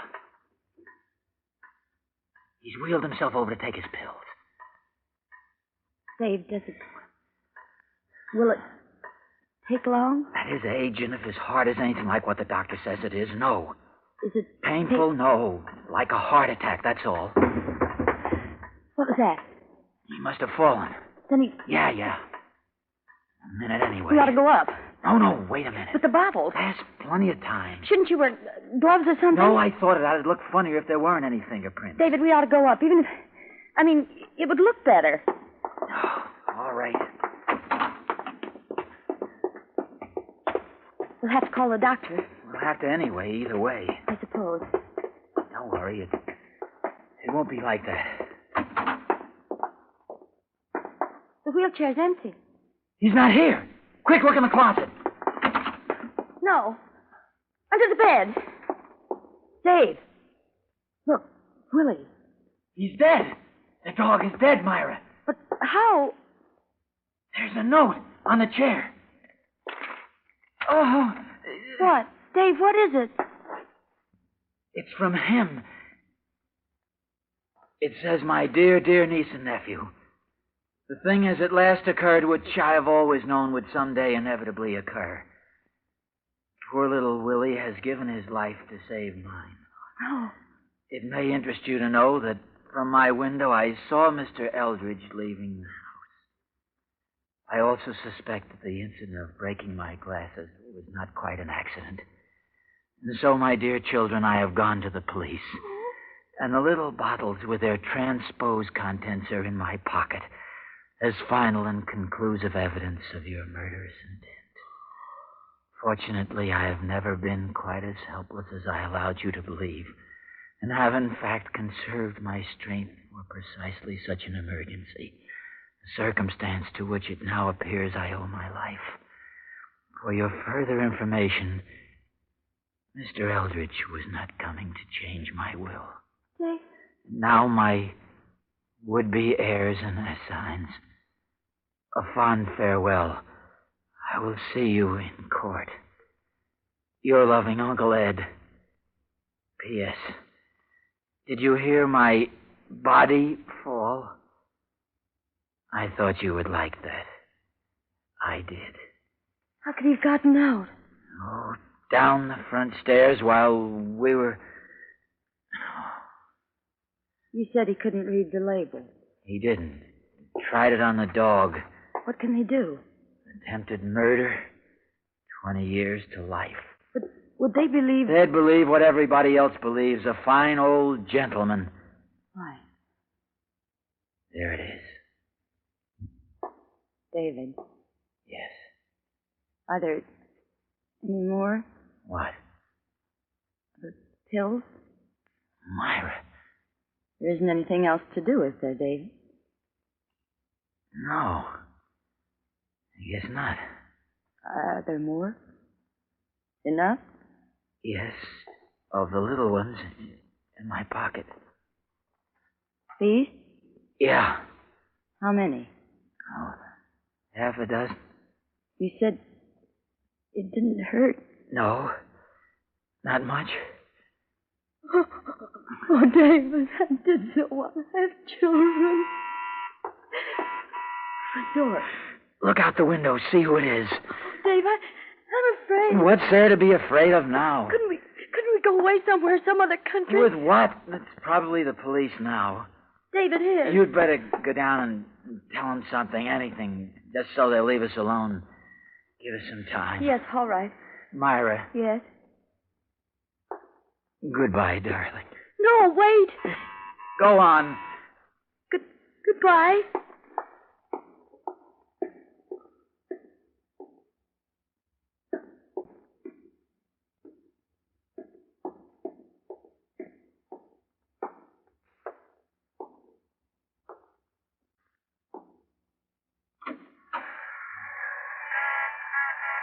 Yes, officer? Good evening, Mrs. O'Connor. I'm sorry, but Yes, Clancy, I know. I'm afraid you don't, ma'am. I've got some bad news for you, Mrs. O'Connor, about your uncle. Yes, Clancy, yes. I don't know how he could have got out there, but he was just hit by a car. Yes. Yes, ma'am. He's dead. Dead. Yes, sir. Dead. David! David!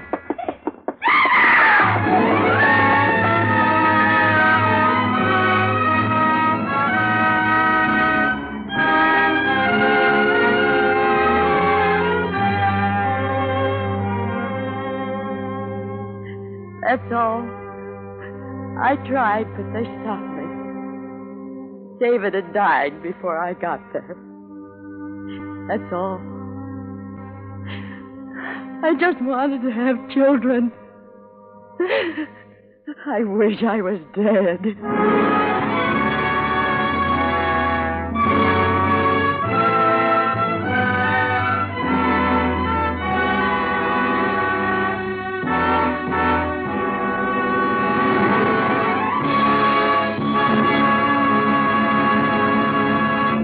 Suspense. Produced, edited, and directed by William Spear. Tonight you heard Ozzie Nelson and Harriet Hilliard as stars of Too Little to Live On. Now, Mr. Spear joins our stars at the microphone. Ozzie and Harriet, may I tell you sincerely that you are great. Well, thank you indeed, Bill. You really mean it? I certainly do. Well, thanks. It's been a real experience to do a show of this kind, Bill. I don't know about Ozzie there, but I never plotted a murder before. And we had such a fine accomplice in the control booth, too. I'm blushing attractively. Incidentally, I'm told that you inherit this broadcast time next week. Yeah, that's right, Bill. Next Friday night at the same time, Harriet and I will be acting like ourselves again in our own show. The Adventures of Ozzie, that's me, and Harriet, that's her. This is our last Sunday coming up. Uh-huh. How about Suspense, Bill? You're changing time, too, aren't you? We are, and we have some pretty exciting things planned.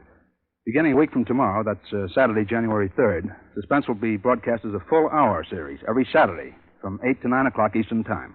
Oh, a full hour. That's wonderful. Tell more. Well, with us every Saturday during the series, as the man who'll lay down the welcome mat and play host to our listeners, will be a very, very distinguished star. I'm very happy and very honored to have him with us. I'll give you another hint. He's an actor-director. I guess you're going to make us wait for his name, huh? Just creating suspense, Harriet. The gentleman's name is Mr. Robert Montgomery. Oh, that's really something. Oh, Bob is great, Bill. Ought to be a wonderful series. Well, shall we wish each other some kind of good luck or something? Fine. I'm sure you've had a Merry Christmas, so let's put in a plug for a Happy New Year to you, and a Happy Friday from now on, too. And a happy Saturday to you, Bill. Ozzie and Harriet appeared through the courtesy of International Silver Company, creators of International Sterling and 1847 Rogers Brothers Silver Plate. Tonight's suspense play, Too Little to Live On, was written by Robert Richards. Appearing in it were Joseph Kearns, who played Uncle Ed, Wally Mayer, Frank Albertson, and Jerry Hausner. Music composed by Lucien Morawek was conducted by Lud Gluskin. Next week at the same time, listen to the adventures of Ozzie and Harriet. Next Saturday night at 8 o'clock Eastern Time, listen to Mr. Robert Montgomery in Suspense.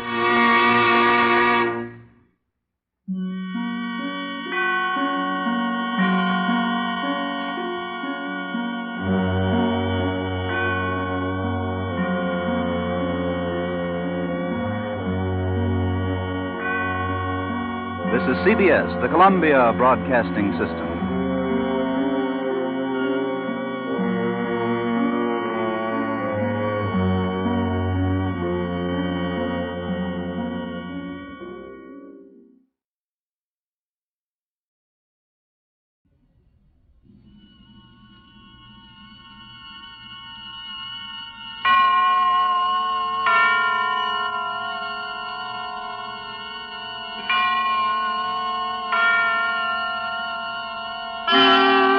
Suspense.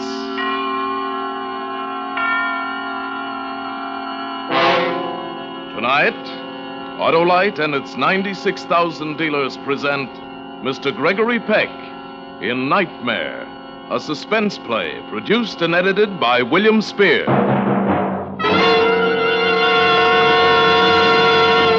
Friends, Autolite welcomes you to Suspense. And this is Harlow Wilcox, urging you to do yourself and your car the great big bountiful favor of replacing old worn-out narrow gap spark plugs with a set of new wide gap Autolite resistor spark plugs. That's the biggest news I know. But I've also been told to tell you that Suspense is going to receive a great big important national honor tonight during our usual Between the Acts intermission. And say, when it comes to honors, you'll want to award your car a set of wide gap Autolite resistor spark plugs. Your engine will idle smoother, give better performance on leaner gas mixtures, actually save gas. And if you want the real lowdown on how Autolite resistor spark plugs reduce television interference, see a copy of this week's Saturday Evening Post and turn to pages 8 and 9. See your Autolite spark plug dealer today. And remember, you're always right with Autolite.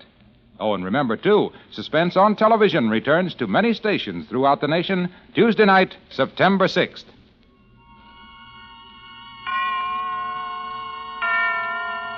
And now, with Nightmare, and with the performance of Gregory Peck, Autolite hopes once again to keep you in suspense.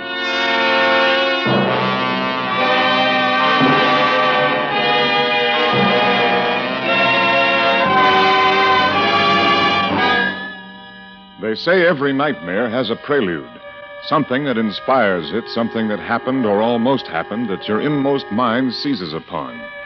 It lives there in the back of your head, and it multiplies itself and fattens on tiny fears until it's grown into a monstrous, bloated horror. And then, when it's full-sized with dread, it springs out at us from evil blackness at night when you're defenseless in sleep. The prelude to my nightmare occurred at 6 o'clock that evening, the 3rd of July. Since Elsa's illness, I'd been walking home from the station evenings instead of having her meet me. It's a pleasant 6 or 7 blocks along Hartsdale Road and then up the hill to Ridgecrest. Just at the corner there, the kids play baseball. The signs say slow children and everything, but it's a nasty spot, and coming down the hill, a guy might... Look out! Look out!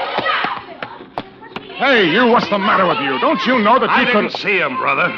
They got no right to play in Have it. you been drinking? Oh, me? No, because if you had, I'd pull you out of that car so fast and take you over to the all police. right, brother. Calm down. Nobody's hurt. Nobody's hurt. Just a little scared.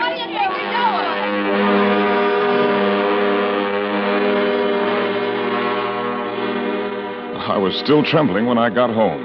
My head ached and I couldn't eat dinner.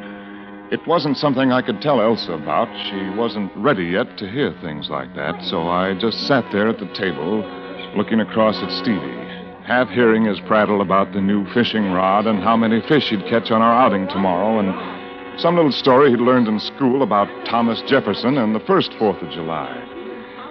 And then, pretty early, I took a pill and went to bed.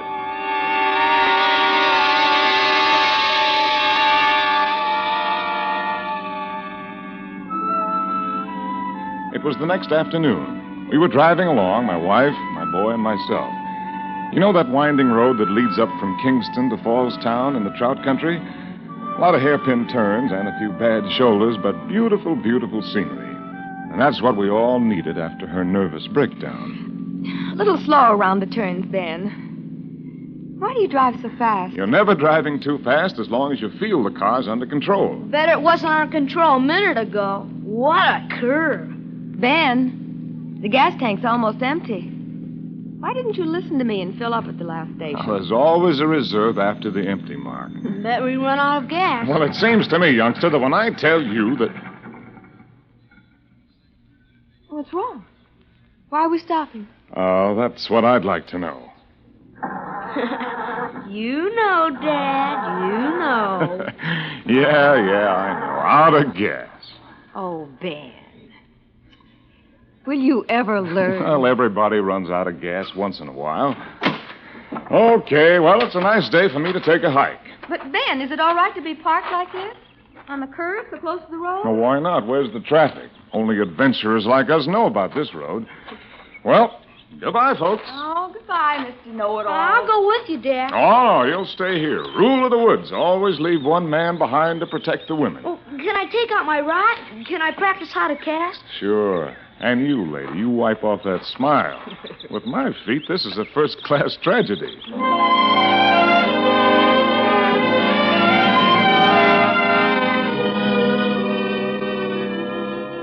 it's a smart thing you did coming back this way. Nothing up ahead for 5 miles but the Royal Coachman. What do you mean? It's the name of a trout fly. Well, I know that. It's the name of a roadhouse. Fancy name for a saloon. Hangout for fishermen. They say. Oh? Oh, what do you say? Don't go there, crookedest looking bunch you ever seen. Crooks from the big town. You go to my nephew, Sammy's place in town. Sammy Crawford.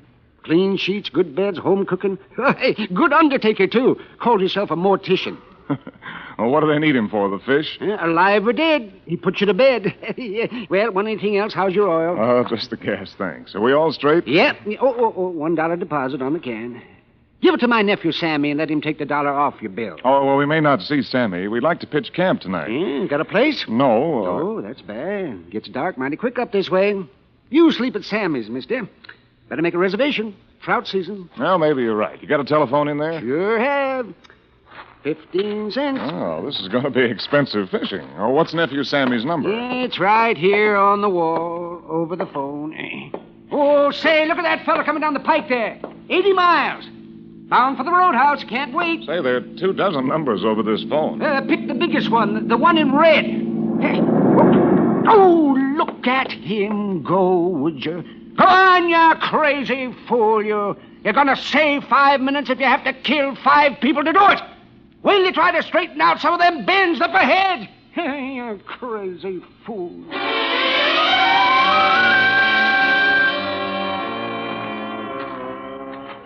The pine trees were casting their last, longest shadows across the road as I hiked back to the car.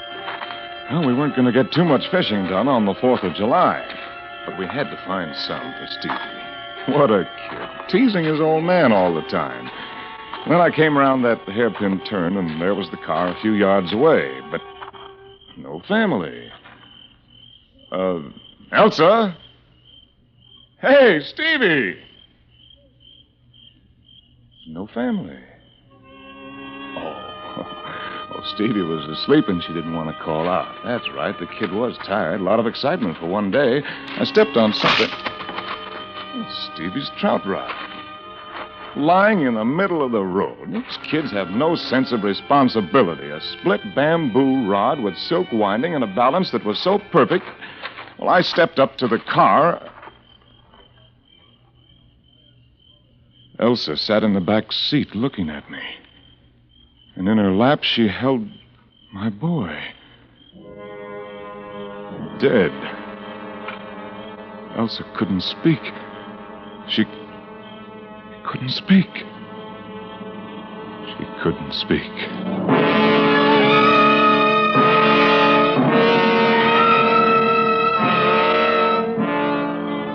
I forced some brandy between her teeth and made her swallow it. Her hands were like ice. I wanted to rub them, but I couldn't pry them loose from the boy. No! No!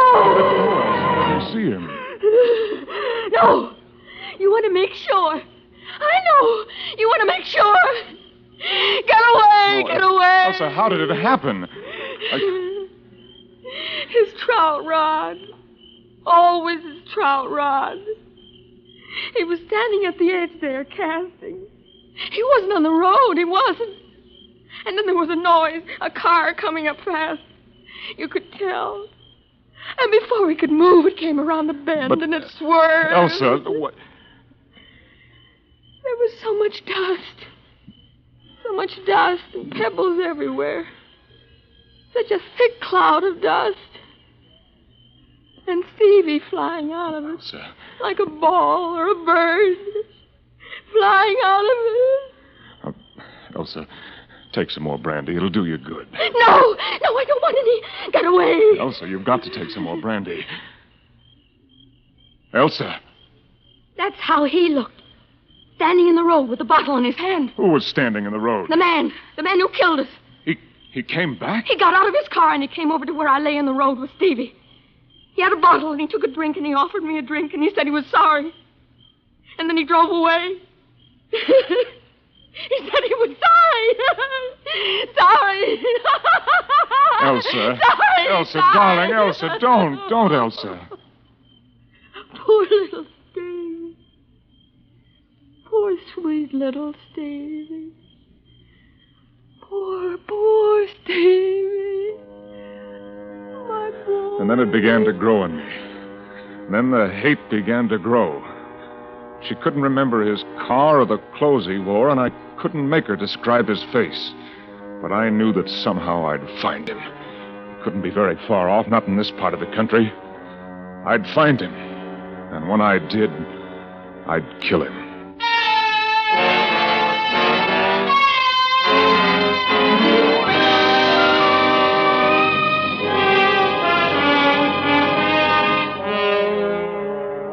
Autolite is bringing you Mr. Gregory Peck in Nightmare.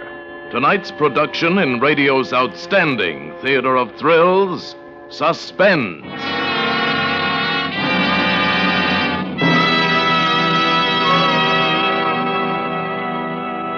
Friends, this does my Autolite heart good. It's my privilege to introduce Mr. Fred Dearborn, President of the National Safety Council, who will present to Mr. Royce G. Martin, President of Autolite, the National Safety Council's annual award for, but you can't guess, an Autolite suspense program. Yes, Suspense not only won the Alfred P. Sloan Award for Distinguished Public Service to Highway Safety, but another great honor for this same program will now be presented.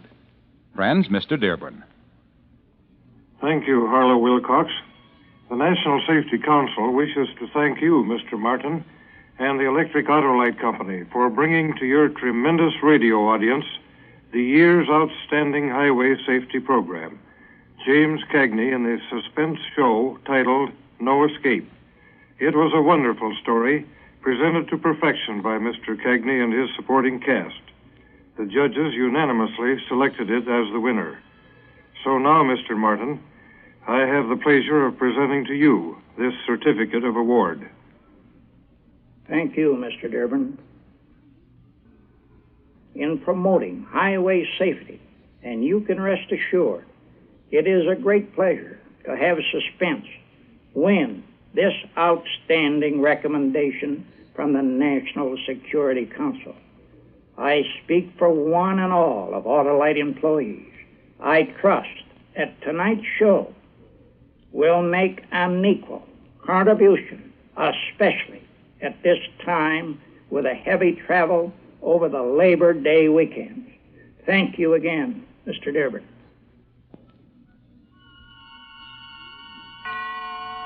And now, Autolite brings back to our Hollywood soundstage Gregory Peck in Nightmare, a tale well calculated to keep you in suspense.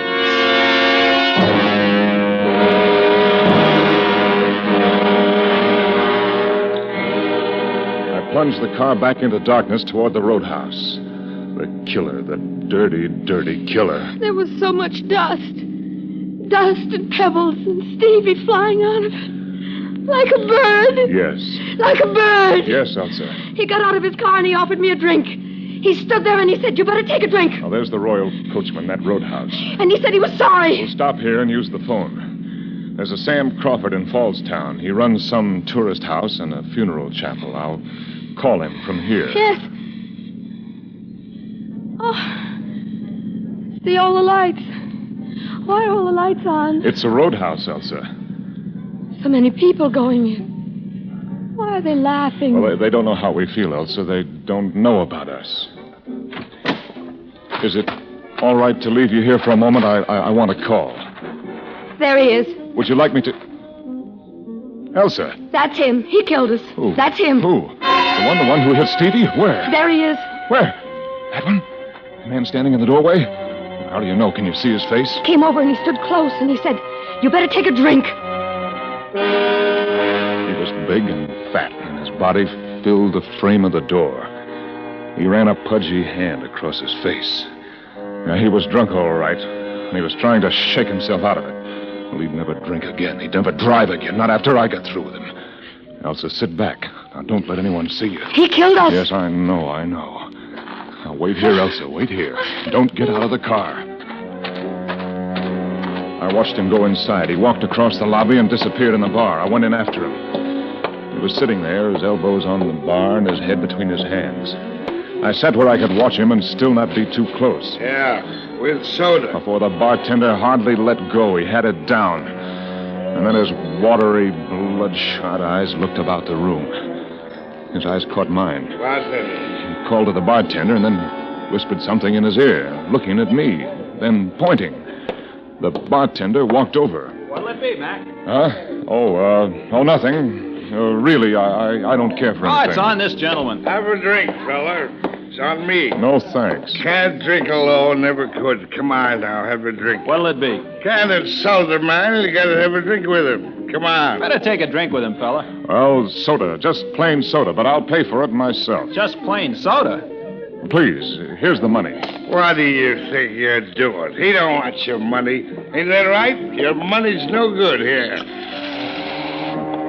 He kept breathing in my face and talking and ordering more drinks. And I kept thinking of Elsa in the car.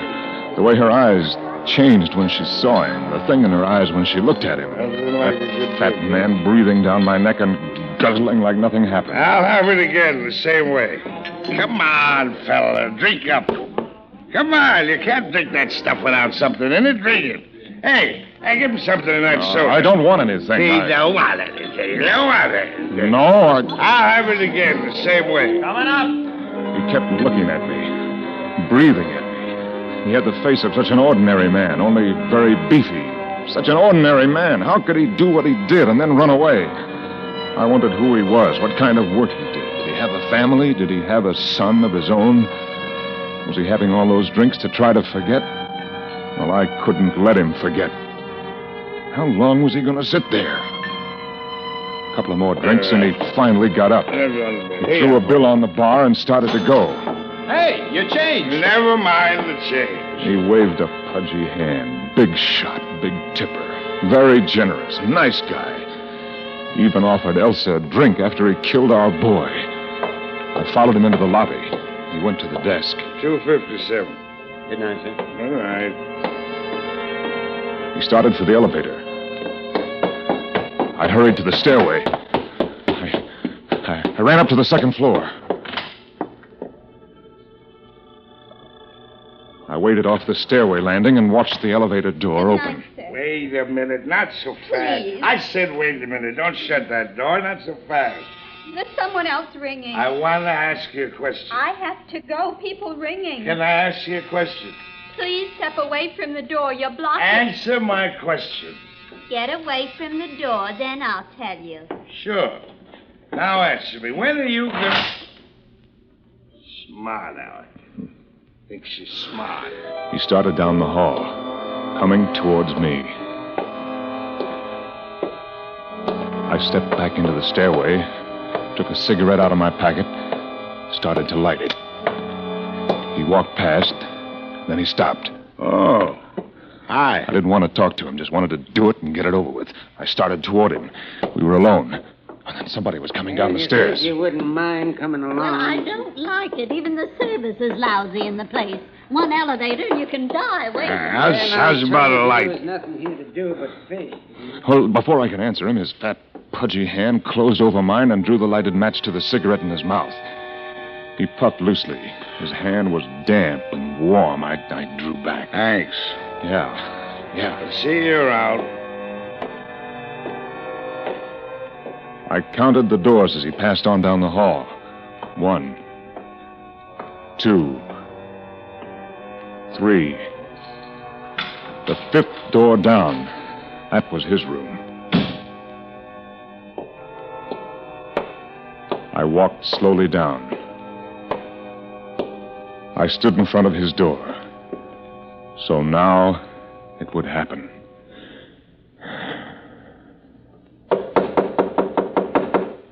Who is it? Who is it? Who is it? Oh. What do you want? I want to ask you something. May I... Oh, sure. Come in. He waddled over to the bed and sat down. Hey, you sit down. His watery, bloodshot eyes blinking at me. I didn't know how to begin or what to do. The blind rage was gone. Something happened to me. Now, suddenly, I didn't know what I was doing there. What do you want? I walked over to the window, fumbling for some foolish excuse. It was no use. I couldn't kill anybody. I couldn't do it. I asked you, what do you want? I looked out of the window. The light from the neon sign on the roof made everything look so lonely and dead. What's the matter with you? And there was my car in the driveway, and Elsa sitting there. Her face, the thin outline of her face, so gray, her mouth pressed tight in a straight, hard line. What do you want from me? She was holding my son, holding him tight, pressed close to her, holding him. My son. What do you want? Why did you kill my son? Huh? You drunken fool, why did you kill my son? You're crazy! You're crazy! Bloodshot eyes bulging from his head, frightened and guilty. He reached for the phone and then I was on him. Why did you kill him? You killed him! You killed him! You killed him! You killed him! You killed him! Operator. You killed him. Operator. Operator. Operator. It was done. All done and over with. And now I felt better. Now it would be easier. There'd be a little less pain when they buried my son.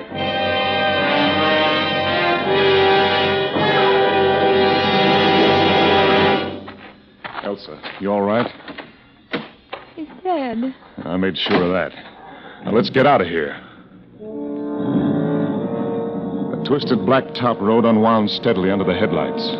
But something had changed. It was no longer a road. It was a cloudy, misty jungle where everyone was old and haggard.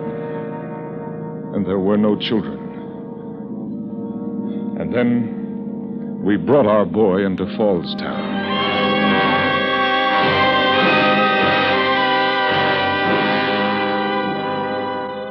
If you don't mind a suggestion, Mr. Kane, you look pretty done in.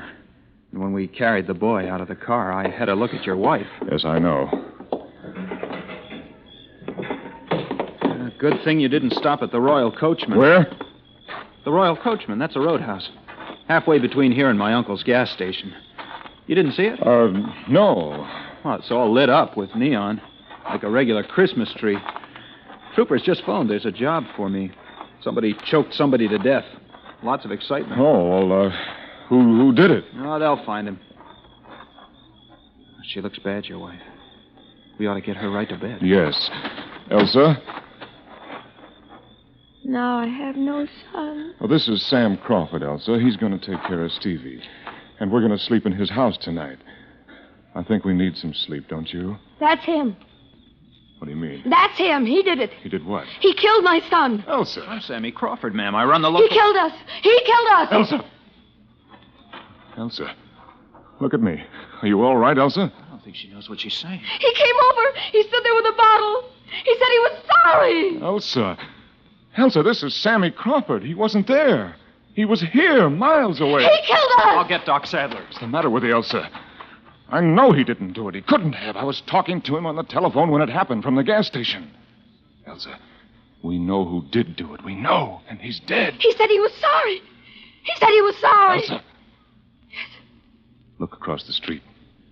Elsa, do you hear me? Look across the street. Yes. Do you see that man walking toward the street light? Can you see him? Answer me. Yes. Well, just look at him, Elsa. That's all. There. Now he's under the light.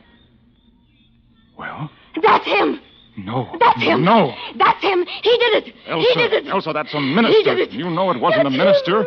You saw, and it wasn't Sam Crawford. He was talking to me on the telephone. That's him. No. That's him. No, Elsa. That's no. him. No. That's No. him. No. No. No. No. Ben. No. Ben. No. Ben, darling. Ben. Huh? What? Oh. Hi, Dad. Oh. Hi. Hello, Stevie. Hi. Darling, what on earth? You were dreaming something, moaning and great racking. It was a nightmare. Oh, Elsa, it was. It was. dream you lost your job? Yes. Yes, that was it. How did you know? Because I know everything. Come on now. Up, out of bed. We've got a big day. 4th of July comes but once a year. Garage doors open, Stevie? Boy, will we burn up the road. Stevie, Wow. stop that talk. Why, darling. Oh, I'm sorry. You know, instead of going up by Fallstown and up there, we'll cut across just before Kingston and find our fishing over around Litchfield, huh? I feel like Connecticut today. Okay, Dad. I gotta go get my phone. What did you dream about, darling? It was so awful. Me? Well, since you have to know, I had a horrible, jealous dream. I dreamt you didn't love me. Oh, dearest. Oh, that was the wildest dream imaginable. Now, wasn't that a waste of time?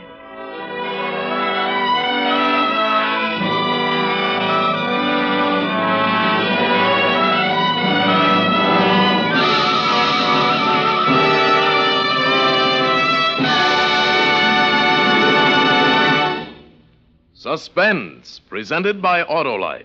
Tonight's star, Gregory Peck, in Nightmare. Mr. Peck, the subject of our show and your character portrayal won't do highway safety any harm this Labor Day weekend. Today's newspapers carried some dreadful predictions of the accidents and deaths likely to happen. Yes, I saw them. And if I may, I'd like to add a few words of my own on this subject of safety. The mic is yours, Greg. Well, this evening, the Electric Autolite Company has been honored for its efforts on behalf of highway safety. You, too, can earn such an award. Of course, yours won't be quite the same. No bronze plaque or embossed certificates, and no one will pin any medals on you. Yours will be a greater, more personal reward. The deep-felt satisfaction that comes from knowing that you've taken care and not endangered your own life or the lives of others. So drive carefully, won't you? Today, tomorrow, always. Thank you. Yes, folks, drive carefully and drive happily, too, by switching now to new wide gap Autolite resistor spark plugs. They're ignition engineered to work as a perfect team with your car's complete electrical system. So for a smoother engine idle and long spark plug life, just remember, you're always right with Autolite.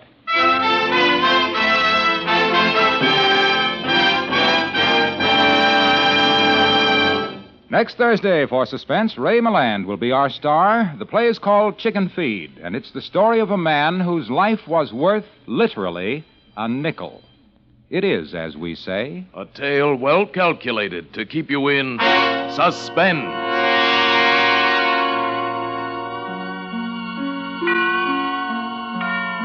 Tonight's suspense play was produced and edited by William Spear and directed by Norman MacDonald. Appearing with Mr. Peck were Lorene Tuttle and Alan Reed. Music for Suspense is composed by Lucien Moraweck and conducted by Lud Gluskin. Nightmare was a radio play by Herb Meadows from a story by Samuel Bloss. Gregory Peck is currently being seen in MGM's The Great Sinner. Don't forget, next Thursday, same time, Autolite will present Suspense, starring Ray Milland.